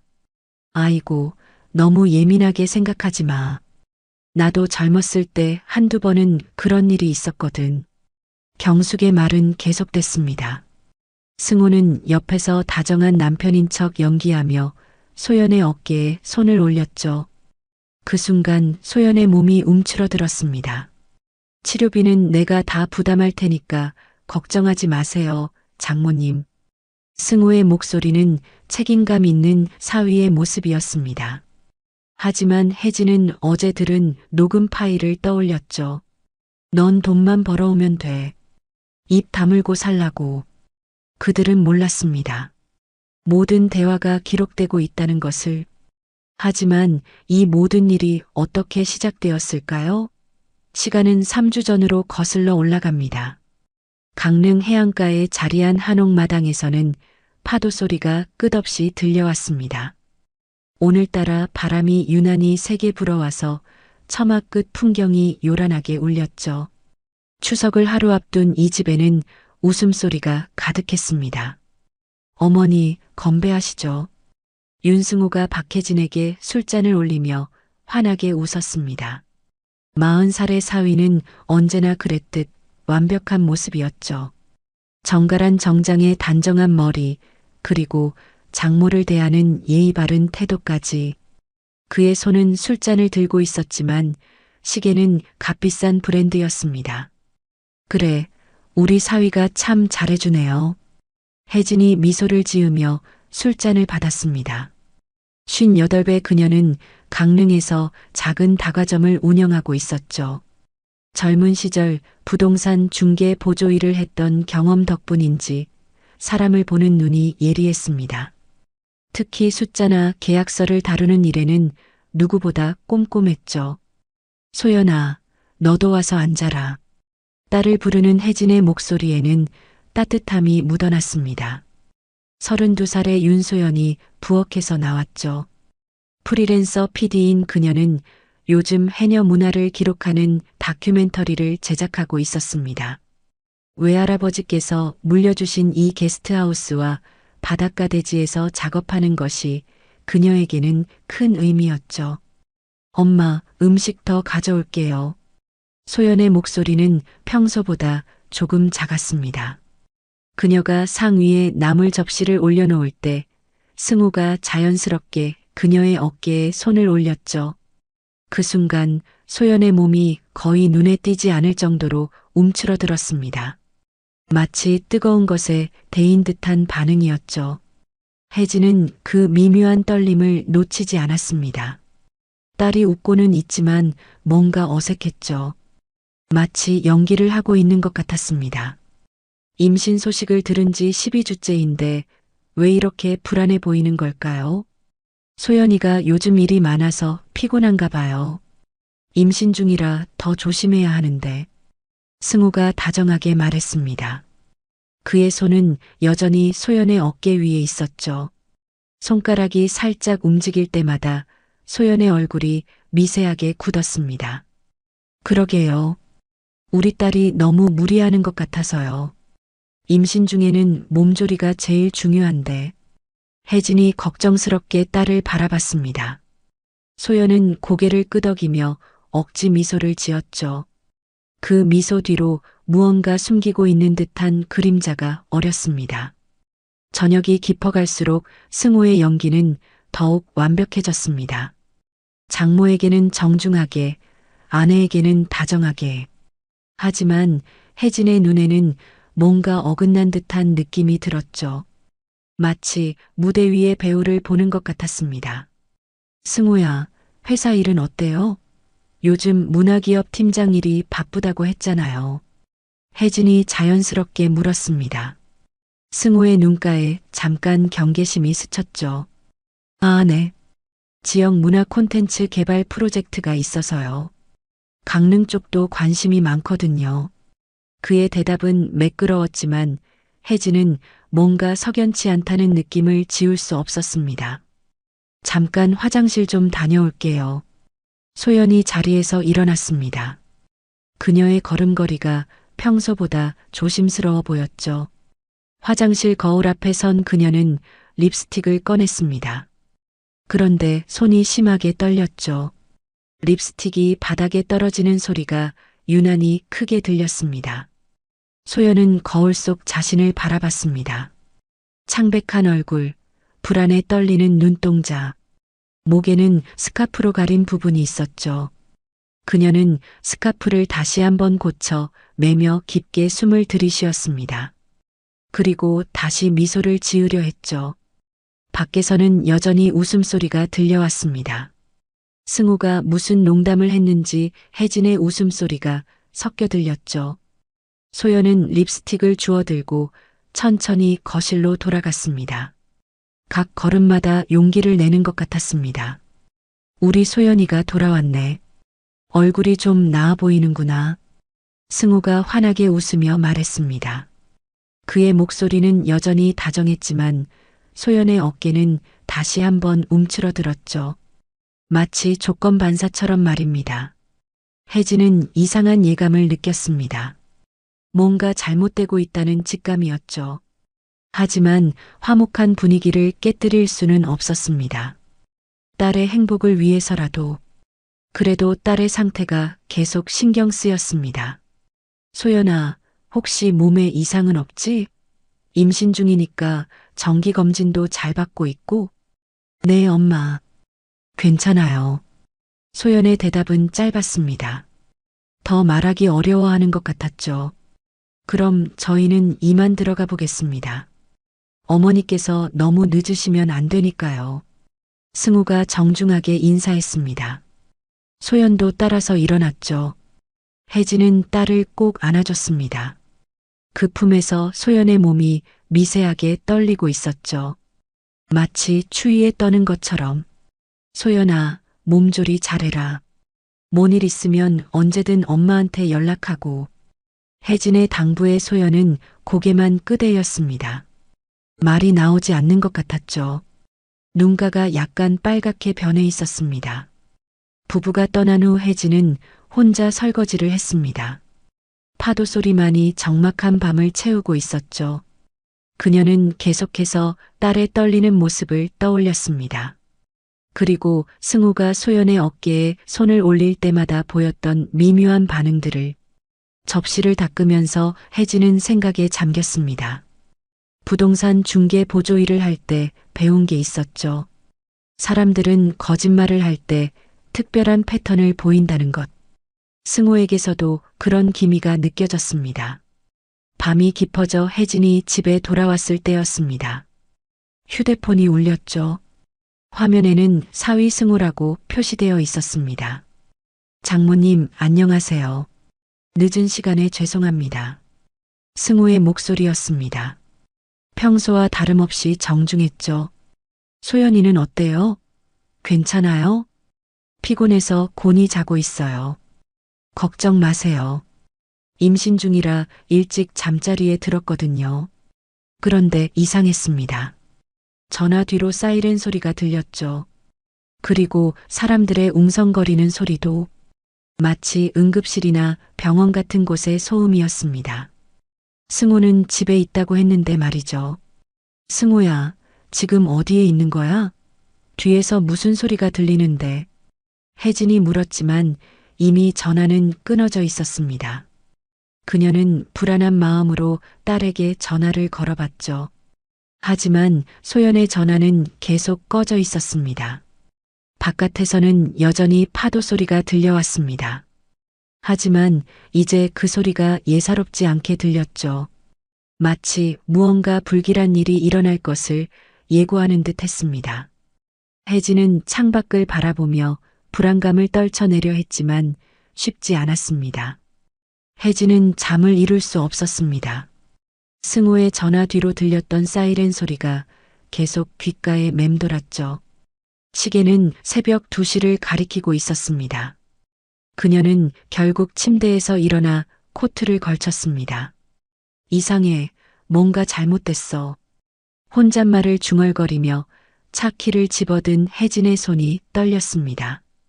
불안한 예감이 현실이 되지 않기를 바라면서도 딸에게 무슨 일이 생겼다는 직감을 지울 수 없었죠. 강릉 시내에서 소연의 아파트까지는 차로 15분 거리였습니다. 깊은 밤 도로는 한적했지만 혜진의 마음은 전혀 평온하지 않았죠. 핸들을 잡은 손에 힘이 들어갔습니다. 아파트 단지 입구에 들어서자마자 혜진의 얼굴이 굳었습니다. 빨간색과 파란색 불빛이 번갈아가며 아파트 벽면을 비추고 있었죠. 경찰차 2대와 구급차 1대가 건물 앞에 서 있었습니다. 아니야, 설마. 혜진은 차에서 뛰어내렸습니다. 다리가 후들거렸지만 계단을 향해 뛰어갔죠. 엘리베이터를 기다릴 시간도 없어서 13층까지 계단을 뛰어 올랐습니다. 숨이 차올랐지만 멈출 수 없었죠. 복도에 도착하자 소연의 집 문이 활짝 열려 있었습니다. 경찰관들과 구급대원들이 분주하게 움직이고 있었죠.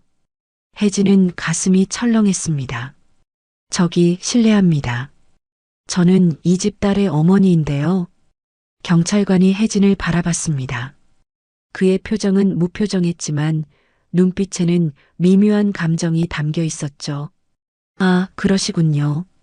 잠깐만 기다려주세요. 혜진은 문 너머로 거실을 들여다봤습니다.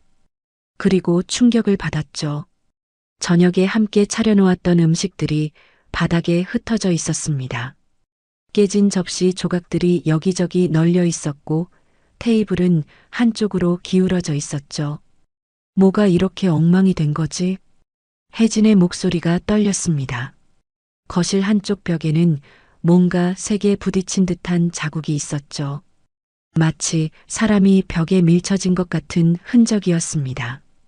그때 구급대원들이 들것을 끌고 나왔습니다. 그 위에 누워있는 소연을 보는 순간 혜진의 다리에 힘이 빠졌죠. 소연아. 혜진이 달려가려 했지만 경찰관이 막았습니다. 소연의 얼굴은 창백했고 눈가는 빨갛게 부어 있었죠. 무엇보다 그녀의 복부 근처 옷이 찢어져 있었고 그 사이로 보이는 살갗에는 시퍼런 멍이 있었습니다. 소연아, 엄마야. 괜찮아? 소연이 혜진의 목소리를 듣고 고개를 돌렸습니다. 그 순간 혜진은 딸의 눈에서 말로 표현할 수 없는 공포를 읽었죠. 울음과 절망이 뒤섞인 표정이었습니다. 엄마. 소연의 입술이 움직였지만 소리는 거의 들리지 않았습니다. 구급대원들이 들것을 구급차로 옮기며 서둘렀죠. 장모님, 그때 승우의 목소리가 들렸습니다. 그가 아파트 복도 끝에서 나타났죠. 얼굴에는 당황한 기색이 역력했지만 뭔가 연기하고 있는 것 같았습니다. 승우야, 이게 도대체 무슨 일이야? 혜진이 다가가며 물었습니다. 승우의 옷에는 흙과 먼지가 묻어 있었고 손목에는 긁힌 자국이 있었죠. 소연이가 갑자기 어지러워하더니 쓰러진 거예요. 임신 중이라 그런가 봐요. 승우의 설명은 매끄러웠지만 혜진의 귀에는 거짓말로 들렸습니다. 거실의 엉망진창인 상태와 전혀 맞지 않는 설명이었죠. 그럼 왜 집안이 이렇게 엉망이 된 거야? 쓰러지면서 테이블을 건드려서 그래요. 제가 급하게 구급차를 불렀거든요. 그때 또 다른 목소리가 들렸습니다. 최경숙이 나타났죠. 승우의 어머니인 그녀는 평소 소연을 못마땅하게 여겼던 시어머니였습니다. 아이고, 이렇게 난리가 났네요. 우리 소연이가 몸조리를 제대로 안 해서 그런가 봐요. 경숙의 말투에는 은근한 비난이 섞여 있었습니다. 마치 소연이 잘못해서 이런 일이 생겼다는 듯이 말했죠. 어머니, 지금 그런 말씀하실 때가 아니잖아요. 혜진이 날카롭게 말했습니다. 경숙은 평소 상류층 코스프레를 하며 며느리를 무시하는 태도를 보였는데 이런 상황에서도 마찬가지였죠. 아니, 임신부가 밤늦게까지 무리하니까 이런 일이 생기는 거예요. 우리 승우가 얼마나 걱정했는데.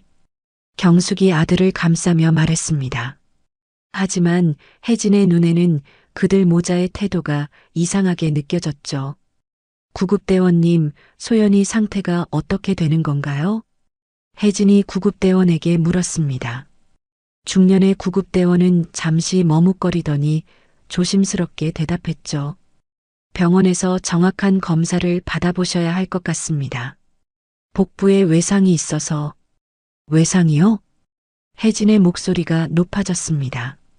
단순히 어지러워서 쓰러진 것이라면 복부에 외상이 있을 이유가 없었죠.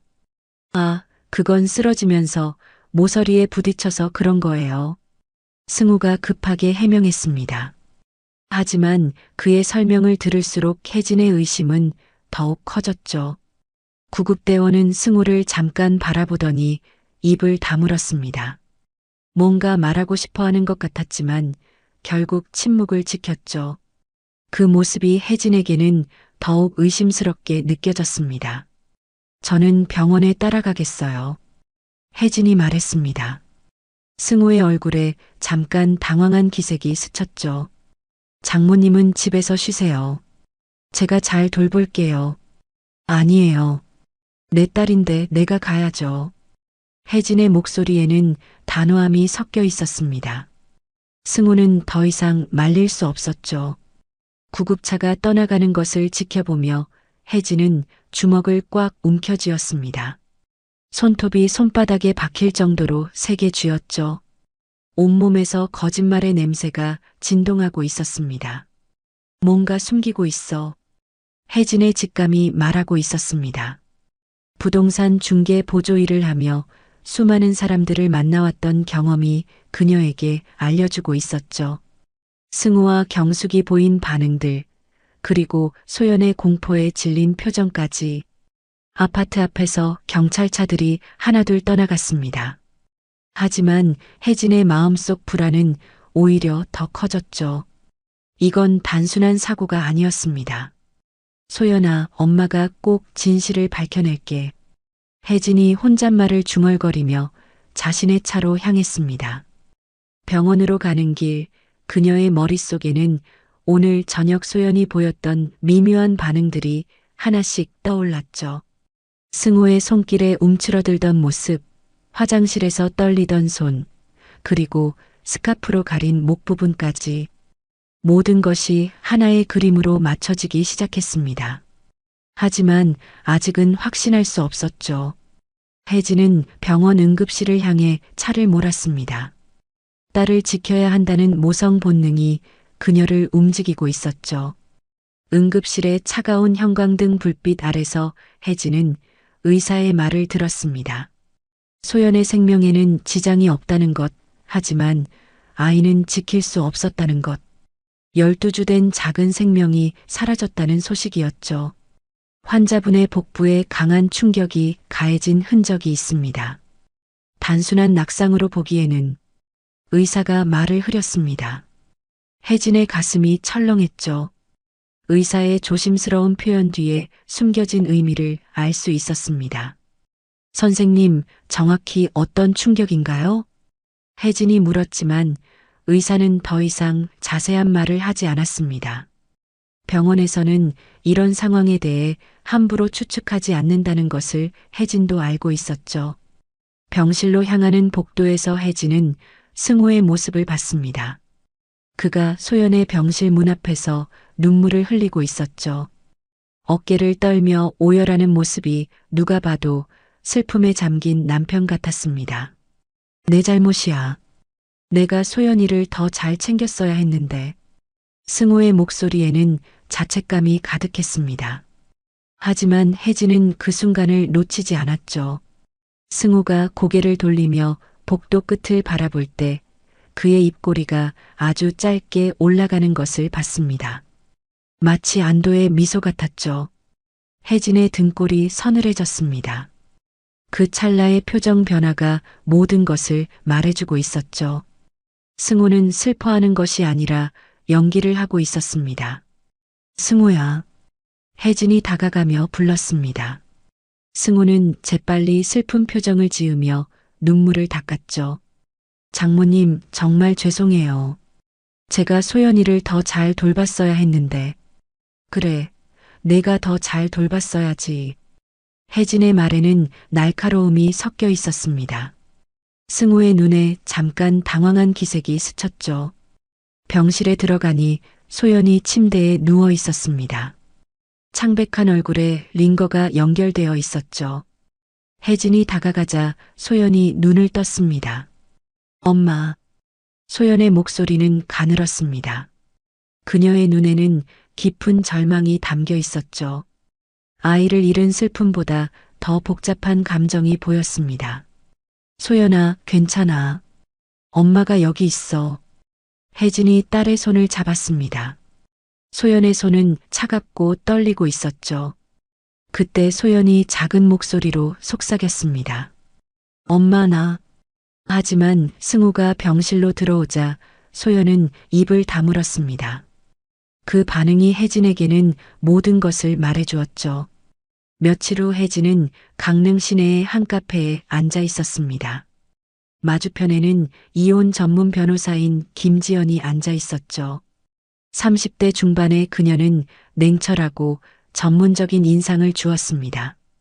상황을 들어보니 단순한 가정폭력이 아닌 것 같네요. 좀 더 체계적으로 접근해야겠어요. 김지연이 말했습니다. 혜진은 자신의 부동산 중개 보조 시절을 떠올렸죠. 그때 배운 가장 중요한 교훈이 있었습니다. 사람은 말로는 거짓말을 하지만 돈의 흐름은 진실을 말한다. 혜진이 중얼거렸습니다. 김지연이 고개를 끄덕였죠. 맞습니다. 재정 상황을 조사해 봐야 해요. 그리고 전문적인 조사가 필요할 것 같은데. 김지연이 명함 하나를 건넸습니다. 민간조사사 박철민의 명함이었죠. 이분이 이런 사건에 경험이 많아요. 특히 불법적인 신용조회나 재산조사에 능하시거든요. 혜진은 명함을 받아들었습니다. 40대 중반의 박철민은 전직 경찰 출신으로 이런 사건들을 전문적으로 다뤘죠. 다음 날 혜진은 박철민과 만났습니다. 그의 사무실은 강릉 시내 한 빌딩 3층에 있었죠. 승호 씨의 재정 상황을 조사해 보겠습니다. 그리고 통화 내역, 신용카드 사용 내역도 확인해야 해요. 박철민이 설명했습니다. 혜진은 고개를 끄덕였죠. 그런데 좀 더 직접적인 증거도 필요할 것 같은데요. 어떤 걸 말씀하시는 건가요? 집안에서 오가는 대화들을 녹음할 수 있을까요? 혜진의 제안에 박철민이 잠시 생각했습니다. 소연 씨의 동의가 있다면 가능합니다. 본인의 집에서 일어나는 일을 녹음하는 건 법적으로 문제 없거든요.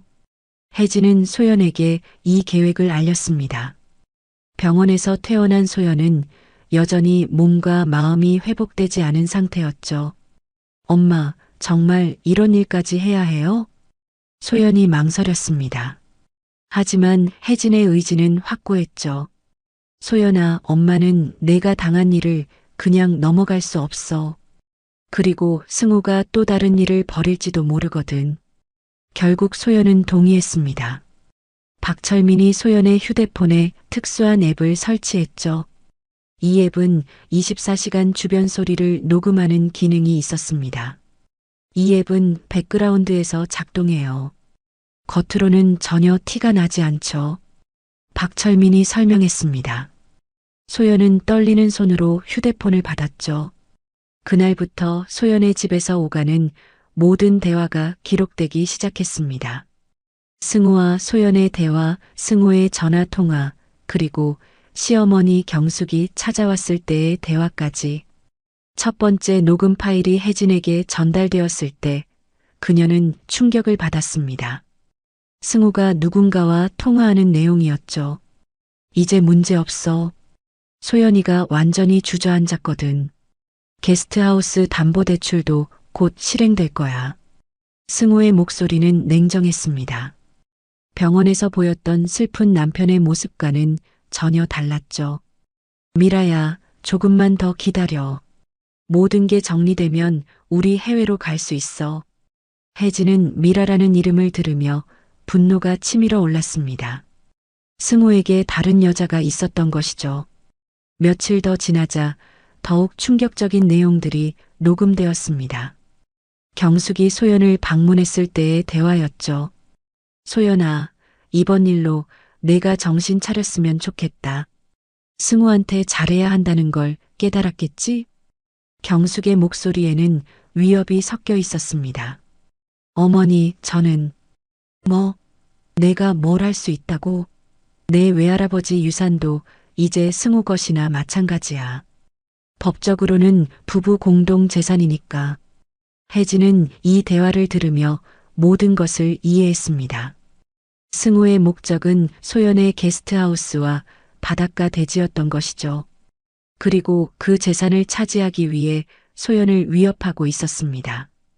박철민이 가져온 추가 조사 결과는 더욱 충격적이었습니다. 승우가 문화기업 팀장이 아니라 재개발 브로커였다는 것, 그리고 강미라라는 갤러리 큐레이터와 불륜 관계에 있다는 것까지. 승우 씨는 이미 해외 이주 계획까지 세워놨어요. 소연 씨의 재산을 담보로 대출을 받고 그 돈으로 상간녀와 함께 도피할 계획인 것 같습니다. 박철민의 보고를 들으며 혜진의 얼굴이 굳어졌습니다. 딸이 당한 일이 단순한 가정폭력이 아니라 치밀하게 계획된 사기였던 것이죠. 이제 충분한 증거가 모였어요. 녹음 파일과 재정조사 결과만으로도 승우를 고발할 수 있습니다. 김지연 변호사가 말했습니다. 하지만 혜진의 생각은 달랐죠. 아직 부족해요. 승우가 완전히 덫에 걸릴 때까지 기다려야 해요. 혜진의 눈빛이 단단하게 굳었습니다. 부동산 중개 보조 시절 배운 교훈이 떠올랐죠. 작은 발걸음들이 모여서 거대한 길을 만든다는 것. 그리고 진짜 큰 사기꾼들은 마지막 순간에 가장 큰 실수를 한다는 것을. 조금 더 기다리겠어요. 승우가 스스로 더 큰 증거를 만들어낼 거예요. 혜진의 직감이 말하고 있었습니다. 이제 진짜 게임이 시작된 것이죠. 병실의 차가운 공기가 무겁게 가라앉아 있었습니다. 소연이 퇴원을 하루 앞둔 오후, 최경숙이 문을 열고 들어왔죠. 그녀의 손에는 값비싼 과일 바구니가 들려 있었지만 얼굴에는 위선적인 미소가 걸려 있었습니다. 소연아, 많이 좋아졌네. 경숙의 목소리에는 진심 어린 위로보다는 형식적인 인사가 담겨 있었습니다. 소연은 침대에 기대어 앉으며 고개를 숙였죠. 어머니, 안녕하세요. 소연의 목소리는 가늘었습니다. 경숙은 의자를 끌어다 앉으며 소연을 위아래로 훑어봤죠. 그 시선이 품평하는 듯해서 소연은 더욱 움츠러들었습니다. 혜진이 병실 문을 열고 들어온 것은 바로 그때였습니다. 경숙과 마주친 순간 공기가 차갑게 식었죠. 아, 사돈께서 오셨네요. 혜진이 정중하게 인사했습니다. 하지만 경숙의 반응은 냉담했죠.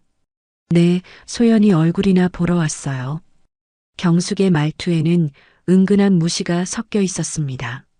마치 혜진을 아래로 보는 듯한 태도였죠. 혜진은 속으로 화가 났지만 표정을 관리했습니다.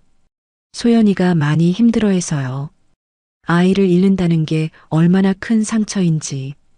혜진이 말하자 경숙이 손을 휘저었습니다. 요즘은 유산이 흔해. 또 가지면 되지. 그 말이 떨어지자마자 소연의 얼굴이 순식간에 창백해졌습니다. 방금 잃은 아이에 대한 상처가 아직 아물지도 않았는데 시어머니는 마치 물건 하나 잃어버린 것처럼 말했죠. 어머니. 소연이 떨리는 목소리로 말했지만 경숙은 신경 쓰지 않았습니다. 아이고, 너무 예민하게 생각하지 마. 나도 젊었을 때 한두 번은 그런 일이 있었거든. 경숙의 말은 계속됐습니다. 마치 소연의 아픔을 대수롭지 않게 여기는 듯했죠. 혜진은 주먹을 꽉 쥐었습니다. 그때 승우가 병실로 들어왔습니다. 그의 손에는 꽃다발이 들려 있었죠. 소연아, 기분이 어때? 승우의 목소리는 다정했습니다. 마치 걱정 많은 남편의 모습이었죠. 치료비는 내가 다 부담할 테니까 걱정하지 마세요, 장모님. 승우가 혜진을 바라보며 말했습니다. 그의 표정에는 책임감 있는 사위의 모습이 담겨 있었죠. 하지만 혜진은 어제 들은 녹음 파일을 떠올렸습니다. 승우가 소연에게 했던 말들이 생생했죠. 넌 돈만 벌어오면 돼. 입 다물고 살라고. 그때의 승우 목소리는 지금과 전혀 달랐습니다. 차갑고 위협적이었죠.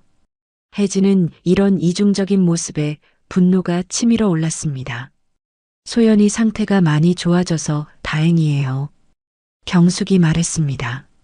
하지만 그녀의 다음 말은 더욱 충격적이었죠. 그런데 소연아, 앞으로는 좀 더 조심해야겠어. 임신부가 이렇게 사고를 당하면 안 되잖아. 경숙의 말에는 은근히 소연을 탓하는 뉘앙스가 있었습니다. 마치 소연이 스스로 사고를 당한 것처럼 말했죠. 사고요? 혜진이 날카롭게 물었습니다. 경숙은 잠깐 당황한 기색을 보였죠. 아, 승우한테 들었는데 혼자 어지러워서 넘어진 거라고. 그렇습니다. 제가 소연이를 더 잘 챙겼어야 했는데. 승우가 빠르게 끼어들었습니다. 하지만 혜진의 의심은 더욱 커졌죠. 병실의 분위기가 점점 무거워졌습니다. 소연은 계속 고개를 숙이고 있었고 경숙은 며느리를 품평하는 듯한 시선을 거두지 않았죠. 그런데 소연아, 게스트하우스 운영은 언제부터 다시 할 거야? 경숙의 질문에 소연이 고개를 들었습니다.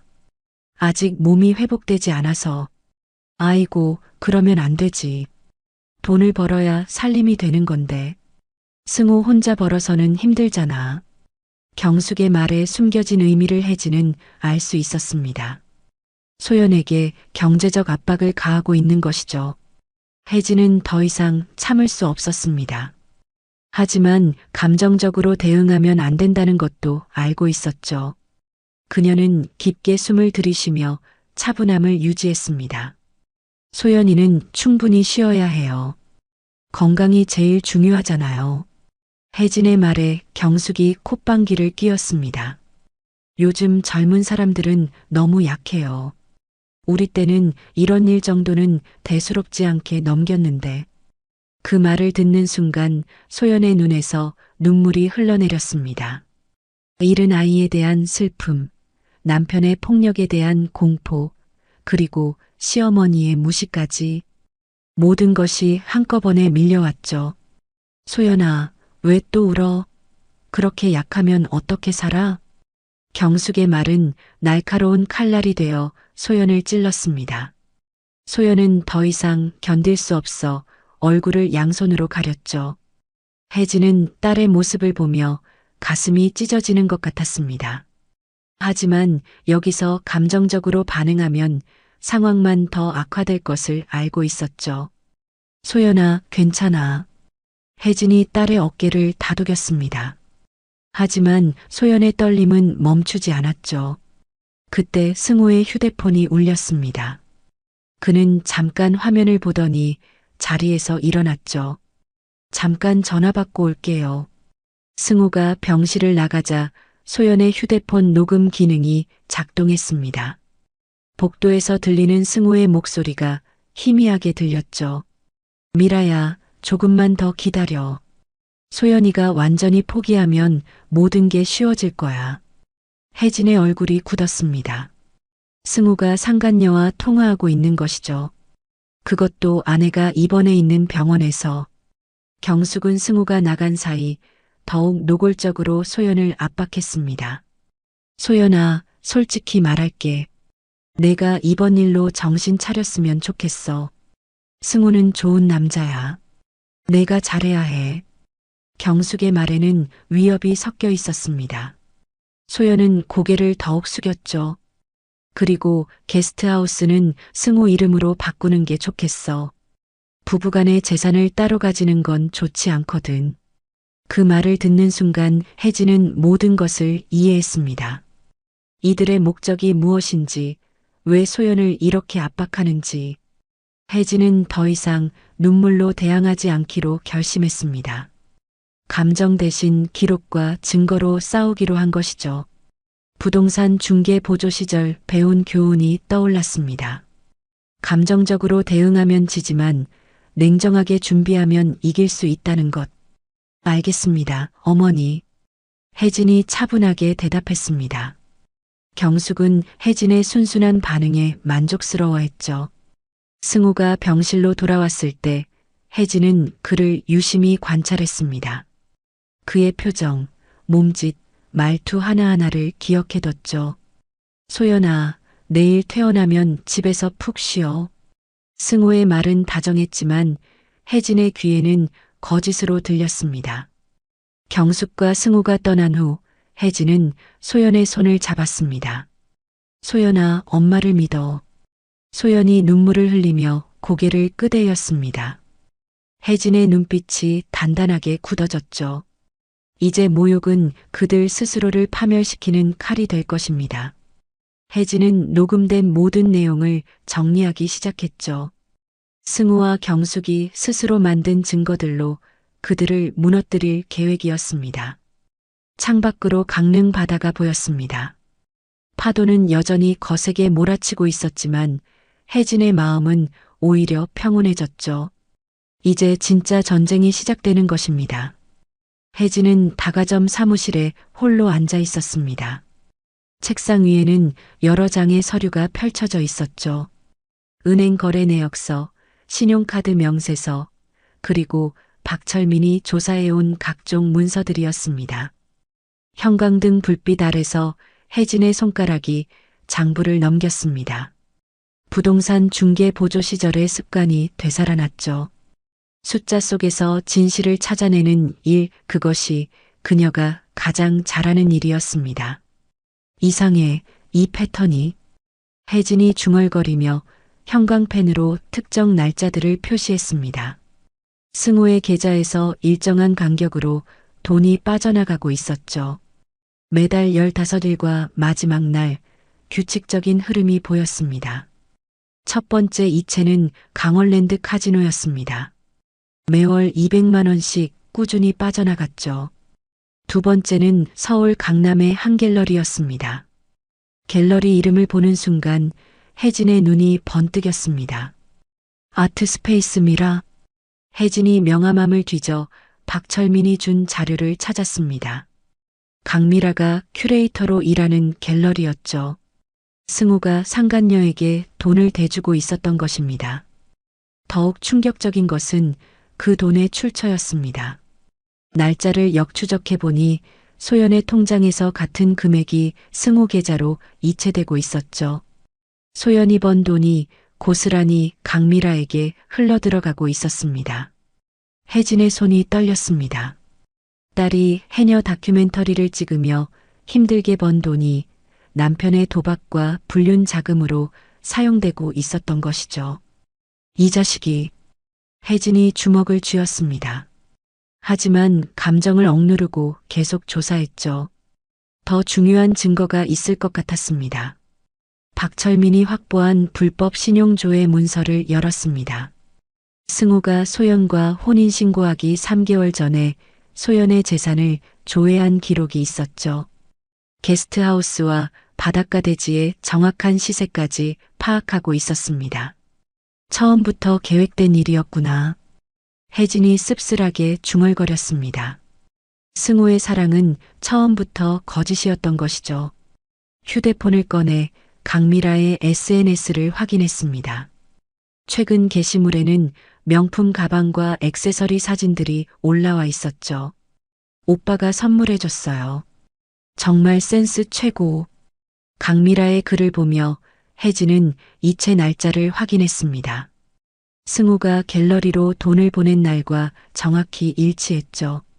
소연이 번 돈으로 상간녀에게 선물을 사주고 있었던 것입니다. 혜진은 모든 서류를 정리하며 퍼즐 조각들이 맞춰지는 것을 느꼈습니다. 승우와 소연의 만남, 급작스러운 결혼, 그리고 최근 일어난 모든 일들이 하나의 그림으로 완성되고 있었죠. 부동산 중개 보조 시절의 기억이 떠올랐습니다. 비슷한 사기 사건을 여러 번 봤었죠. 재산을 노리고 접근하는 사람들의 패턴은 항상 비슷했습니다. 엄마가 꼭 밝혀낼게, 소연아. 혜진이 창밖을 바라보며 다짐했습니다. 강릉 바다가 어둠 속에서 파도를 일으키고 있었죠. 마치 그녀의 마음처럼 격렬하게 움직이고 있었습니다. 혜진은 강남의 고급 라운지 앞에 서 있었습니다. 화려한 네온 사인이 밤거리를 밝히고 있었죠. 평소 그녀가 올 만한 곳이 아니었지만 오늘만큼은 달랐습니다. 가슴에 달린 진주 브로치 안에는 박철민이 설치한 초소형 카메라와 마이크가 숨겨져 있었죠. 이번이 마지막 기회야. 혜진이 깊게 숨을 들이쉬며 라운지 문을 열었습니다. 내부는 은은한 조명과 클래식 음악으로 가득했죠. 예약해둔 프라이빗 룸으로 향하는 혜진의 걸음에는 긴장이 섞여 있었습니다. 강미라는 이미 자리에 앉아 있었습니다. 34살의 그녀는 세련된 원피스를 입고 있었죠. 갤러리 큐레이터답게 우아한 분위기를 연출하고 있었지만 혜진의 눈에는 계산적인 여우 같아 보였습니다. 안녕하세요. 소연이 어머니시죠? 미라가 일어나 인사했습니다. 목소리는 부드러웠지만 눈빛에는 경계심이 담겨 있었죠. 네, 그렇습니다. 바쁘실 텐데 나와주셔서 고맙네요. 혜진이 정중하게 대답했습니다. 평소보다 더 수수한 옷차림으로 시골 어머니의 모습을 연출했죠. 미라의 경계심을 낮추기 위한 연기였습니다. 전화로 말씀하신 내용이 궁금해서 왔어요. 소연 씨와 관련된 일이라고 하셨는데 미라가 와인 잔을 들며 물었습니다. 혜진은 소주 잔을 앞에 두고 어색해하는 척했죠. 아이고, 이런 곳은 처음이라서요. 뭘 마셔야 할지도 모르겠네요. 혜진의 연기는 완벽했습니다. 미라가 살짝 웃으며 여유를 보였죠. 소주 주문하시면 돼요. 편하게 하세요. 소주가 나오자 혜진은 잔을 기울였습니다. 평소 술을 잘 못 마시는 척하며 얼굴을 붉혔죠. 실은 우리 소연이가 요즘 너무 힘들어해서요. 혜진이 떨리는 목소리로 말했습니다. 미라의 표정이 미묘하게 변했죠. 무슨 일이 있으신가요? 승호 씨와 사이가 안 좋은 것 같아서요. 아이도 잃고 소연이가 계속 우울해하거든요. 혜진의 말에 미라의 입꼬리가 살짝 올라갔습니다. 그 순간을 혜진은 놓치지 않았죠. 그런데 제가 들으니까 승호 씨가 다른 여자분과 혜진이 말을 흐렸습니다. 미라의 반응을 살피는 듯 했죠. 아, 그걸 아시는군요. 미라가 당황하지 않고 대답했습니다. 오히려 당당한 모습이었죠. 우리 소연이를 살려주세요. 제발이요. 혜진이 갑자기 고개를 숙이며 애원했습니다. 미라는 당황했지만 곧 우월감에 젖은 표정을 지었죠. 어머니, 이건 어머니가 해결할 수 있는 문제가 아니에요. 돈이면 제가 마련하겠습니다. 얼마든지 드릴 테니까 소연이만 놔주세요. 혜진의 연기는 절실했습니다. 미라가 피식 웃으며 와인 잔을 들었죠. 어머니, 이미 늦었어요. 승호는 곧 소연 씨와 이혼하고 저랑 결혼할 거거든요. 그 말이 떨어지자 혜진의 가슴이 뛰었습니다. 결정적인 자백이 나온 것이죠. 브로치 안에 카메라가 모든 것을 기록하고 있었습니다. 정말 그럴 거예요? 물론이죠. 소연 씨 재산도 이미 승호 명의로 넘어갈 예정이에요. 게스트하우스며 땅이며 다 정리될 거예요. 미라는 술이 들어간 탓인지 더욱 솔직해졌습니다. 혜진은 속으로 환호했지만 표정 관리를 철저히 했죠. 그럼 우리 소연이는 어떻게 되는 건가요? 글쎄요. 그건 소연 씨가 알아서 해야죠. 이미 아이도 없어졌으니까 이혼 사유는 충분하고요. 미라의 말에는 냉정함이 담겨 있었습니다. 마치 소연의 유산을 대수롭지 않게 여기는 듯 했죠. 혜진은 시간이 촉박하다는 것을 깨달았습니다. 동시에 소연에게서 메시지가 왔죠. 엄마, 승우가 인감이랑 위임장 가져오라고 해요. 뭔가 이상해요. 혜진의 얼굴이 굳었습니다. 승우가 드디어 본격적으로 움직이기 시작한 것이죠. 실례합니다. 급한 전화가 와서요. 혜진이 자리에서 일어나 박철민에게 전화를 걸었습니다. 지금 당장 부동산 사무실에 연락하세요. 소연이 재산 관련해서 누가 와도 절대 처리하지 말라고 하고요. 알겠습니다. 이미 준비해뒀어요. 박철민의 대답에 혜진은 안도했습니다. 미리 협조를 요청해둔 것이 다행이었죠. 다시 자리로 돌아온 혜진은 충분한 증거를 확보했다고 판단했습니다. 오늘 말씀 감사합니다. 제가 생각할 시간을 좀 가져도 될까요? 물론이죠. 하지만 너무 오래 끌지는 마세요. 시간이 많지 않거든요. 미라의 말에서 위협적인 뉘앙스가 느껴졌습니다. 혜진은 고개를 끄덕이며 자리에서 일어났죠. 라운지를 나서는 혜진의 걸음은 빨랐습니다. 브로치 안에 카메라가 모든 대화를 기록했고 미라는 스스로 모든 것을 자백했죠. 이제 진짜 게임이 시작이야. 혜진이 휴대폰을 꺼내 김지연 변호사에게 전화를 걸었습니다. 드디어 덫이 닫히려 하고 있었죠. 승우와 미라가 스스로 파놓은 함정에 빠질 시간이었습니다. 강릉 시내 최고급 호텔 연회장은 화려한 장식으로 가득했습니다. 승우의 아버지 칠순잔치를 위해 친척들과 지인들이 모여들었죠. 샹들리에가 비치는 불빛 아래 둥근 테이블들이 놓여 있었고 각 테이블마다 값비싼 요리들이 차려져 있었습니다. 승우는 정장을 차려입고 친척들 사이를 돌아다니며 인사를 나누고 있었습니다. 그의 얼굴에는 평소와 다름없는 능청스러운 미소가 걸려 있었죠. 마치 아무 일도 없었다는 듯이 말입니다. 승우야, 소연이는 어디 있어? 한 친척이 물었습니다. 승우는 잠깐 당황한 기색을 보이더니 자연스럽게 대답했죠. 소연이는 몸이 아직 회복되지 않아서 집에서 쉬고 있어요. 아이고, 유산한 후라 그렇구나. 마음고생이 심했겠어. 친척들의 동정 어린 시선을 받으며 승우는 슬픈 표정을 연출했습니다. 연기는 여전히 완벽했죠. 경숙은 화려한 한복을 입고 주인 행세를 하며 돌아다니고 있었습니다. 평소 상류층 코스프레를 즐기던 그녀에게는 이런 자리가 최고의 무대였죠. 우리 소연이가 좀 약해서요. 요즘 젊은 사람들은 정신력이 부족해요. 경숙이 친척들에게 말했습니다. 은근히 소연을 탓하는 뉘앙스를 풍기면서 말이죠. 그때 연회장 앞쪽 스크린이 켜졌습니다. 처음에는 아버지의 옛 사진들이 나올 것으로 예상했죠. 하지만 화면에 나타난 것은 전혀 다른 영상이었습니다. 강남의 고급 라운지, 그리고 강미라의 모습이 선명하게 보였습니다. 연회장이 순식간에 조용해졌죠. 승호는 곧 소연 씨와 이혼하고 저랑 결혼할 거거든요.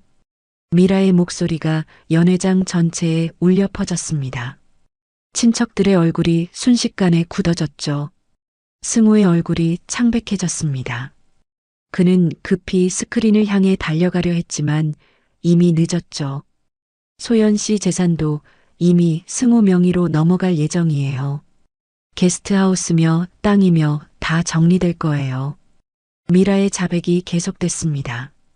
연회장 안의 모든 사람들이 충격에 빠졌죠. 이건 뭔가? 승호야, 이게 무슨 소리야? 승호의 삼촌이 소리쳤습니다. 하지만 더 충격적인 장면이 이어졌죠. 화면이 바뀌면서 부동산 사무실에 CCTV 영상이 나왔습니다. 승호가 소연의 인감을 들고 대출 서류를 작성하려는 모습이었죠. 소연이가 직접 와야 처리가 가능합니다. 부동산 중개사의 말에 승호가 화를 내는 모습이 생생했습니다. 아내가 몸이 아픈데 이런 식으로 하면 안 되잖아요. 승호의 목소리에는 평소와 다른 거칠음이 담겨 있었습니다. 이어지는 음성 파일은 더욱 충격적이었습니다. 승호가 소연에게 했던 폭언들이 연회장에 울려 퍼졌죠. 넌 돈만 벌어오면 돼. 입 다물고 살라고. 게스트하우스 명에 바꾸는 것도 빨리 해. 시간 없어. 친척들의 얼굴이 점점 굳어졌습니다. 평소 효자로 알려졌던 승호의 진짜 모습을 보고 있었던 것이죠. 경숙은 충격에 빠져 자리에 주저앉았습니다. 아들이 이런 일을 저질렀다는 것을 믿을 수 없었죠. 승호야, 이게 정말이야? 경숙이 떨리는 목소리로 물었습니다. 승호는 대답할 수 없었죠. 그때 연회장 뒤쪽 문이 열리며 혜진이 들어왔습니다. 그녀의 뒤로는 김지연 변호사와 박철민이 따라왔죠. 모든 분들께 죄송합니다. 하지만 진실은 알려져야 한다고 생각했어요. 혜진의 목소리는 차분했지만 단호했습니다. 연회장의 모든 시선이 그녀에게 집중됐죠.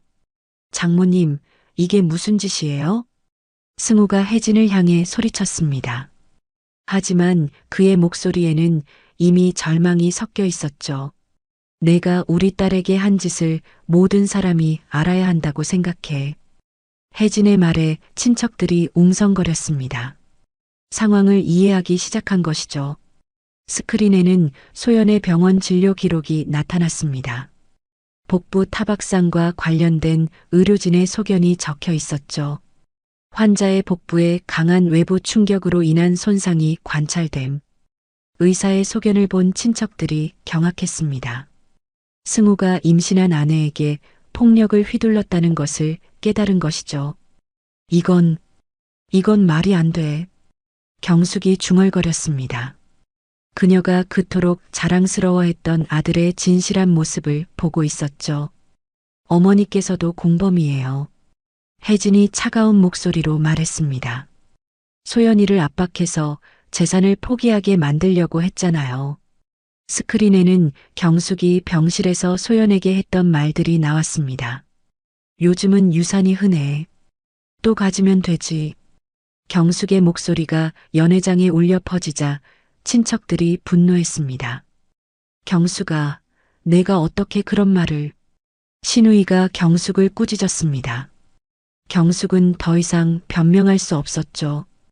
그때 승우가 갑자기 난동을 부리기 시작했습니다. 이건 조작된 거예요. 믿지 마세요. 승우가 스크린을 향해 달려들며 소리쳤습니다. 하지만 그 순간 연회장 문이 열리며 형사들이 들어왔죠. 윤승호 씨 사기와 가정폭력 혐의로 체포합니다. 형사가 수갑을 꺼내며 말했습니다. 승우의 얼굴이 절망으로 일그러졌죠. 어머니, 도와주세요. 승우가 경숙을 바라보며 애원했습니다. 하지만 경숙은 아들을 외면했죠. 난 너 같은 아들 없어. 경숙이 떨리는 목소리로 말했습니다. 그리고는 승우의 뺨을 세게 때렸죠. 내가 어떻게 임신한 여자를. 경숙의 목소리에는 분노와 절망이 섞여 있었습니다. 아들에 대한 실망이 극에 달한 것이죠. 형사들이 승우에게 수갑을 채우며 연행해 갔습니다. 연회장은 완전히 조용해졌죠. 친척들은 충격에 빠져 서로를 바라보고만 있었습니다. 화려한 잔치상은 이제 진실의 법정이 되어 있었죠. 혜진은 모든 친척들을 바라보며 고개를 숙였습니다. 오늘 이런 자리에서 이런 일을 해서 죄송합니다. 하지만 더 이상 참을 수 없었어요. 그녀의 목소리에는 딸을 지키려는 어머니의 간절함이 담겨 있었습니다. 경숙은 바닥에 주저앉아 울고 있었습니다. 그토록 자랑스러워했던 아들이 이런 사람이었다는 충격을 받아들일 수 없었죠. 혜진은 연회장을 떠나며 마지막으로 경숙을 바라봤습니다. 이제 모든 것이 끝났다는 안도감과 함께 새로운 시작에 대한 희망이 생겼죠. 잔치상의 체면은 무너졌지만 진실은 승리했습니다. 강릉 바닷가에 자리한 게스트하우스에 다시 활기가 돌아왔습니다.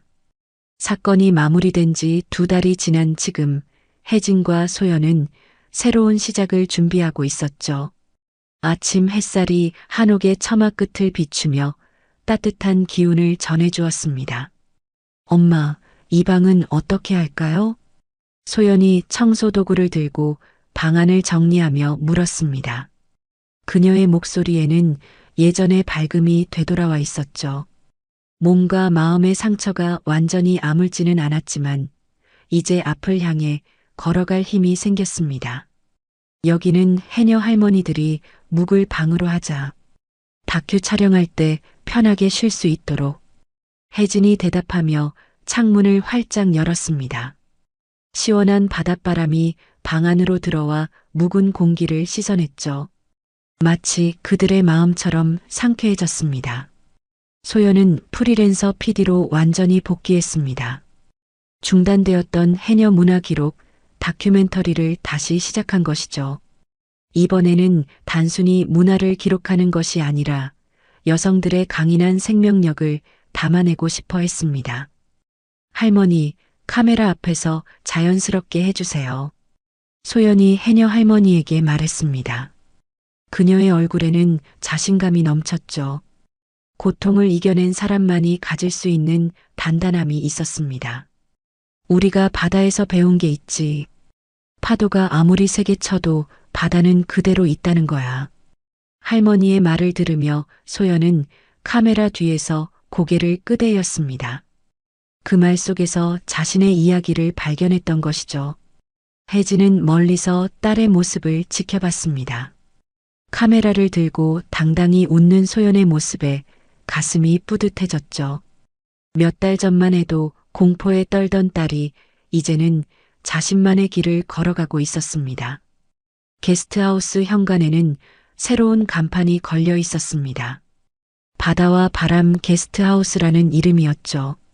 소연이 직접 디자인한 것이었습니다. 엄마, 이름 어때요? 좋다. 우리에게 딱 맞는 이름이야. 혜진이 미소를 지으며 대답했습니다.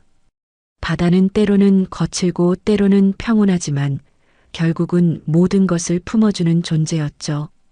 마치 어머니의 마음처럼 말입니다. 집 안창가에는 흰 난초가 새로 피어났습니다. 소연이 심어둔 것이었죠. 작은 화분 안에서 피어난 꽃이지만 그 아름다움은 어떤 꽃에도 뒤지지 않았습니다. 엄마, 이 꽃 정말 예쁘죠? 그래, 너처럼 강하고 아름답구나. 혜진이 딸의 어깨를 다독이며 말했습니다.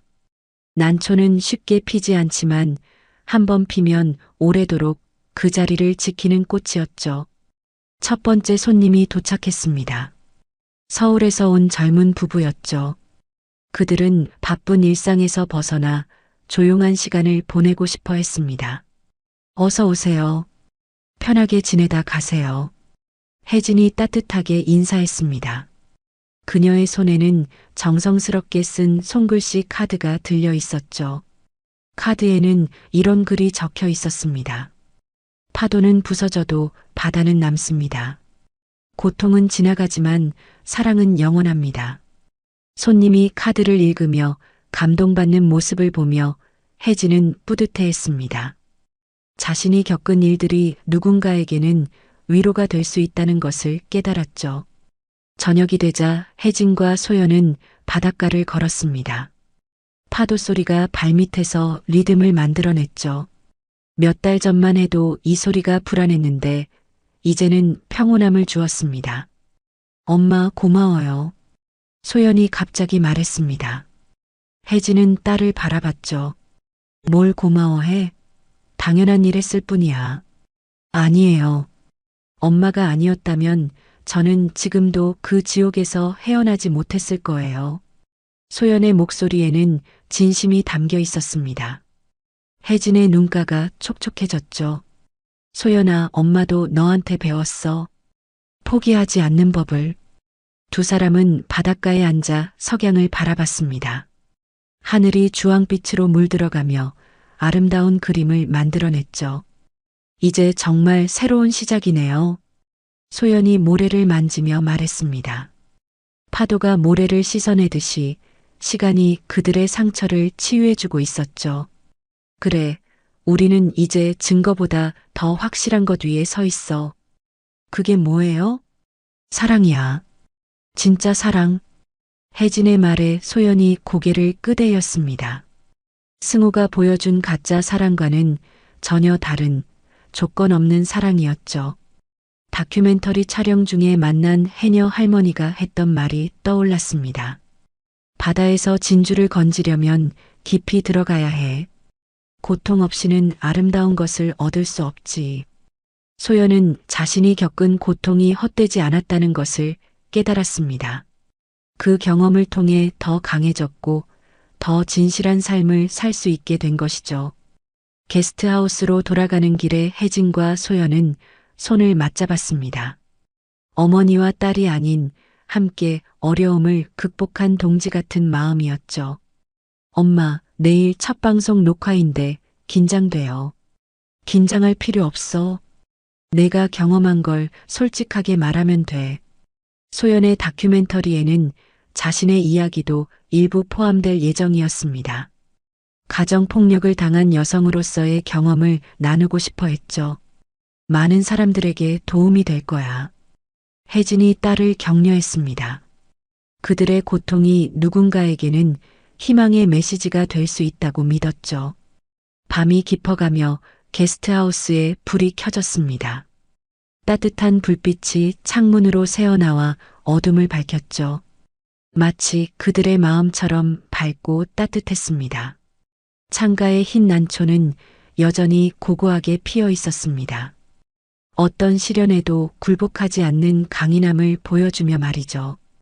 혜진과 소연은 이제 같은 바람을 맞으며 웃을 수 있었습니다. 고통은 지나갔고 새로운 기초가 세워졌죠.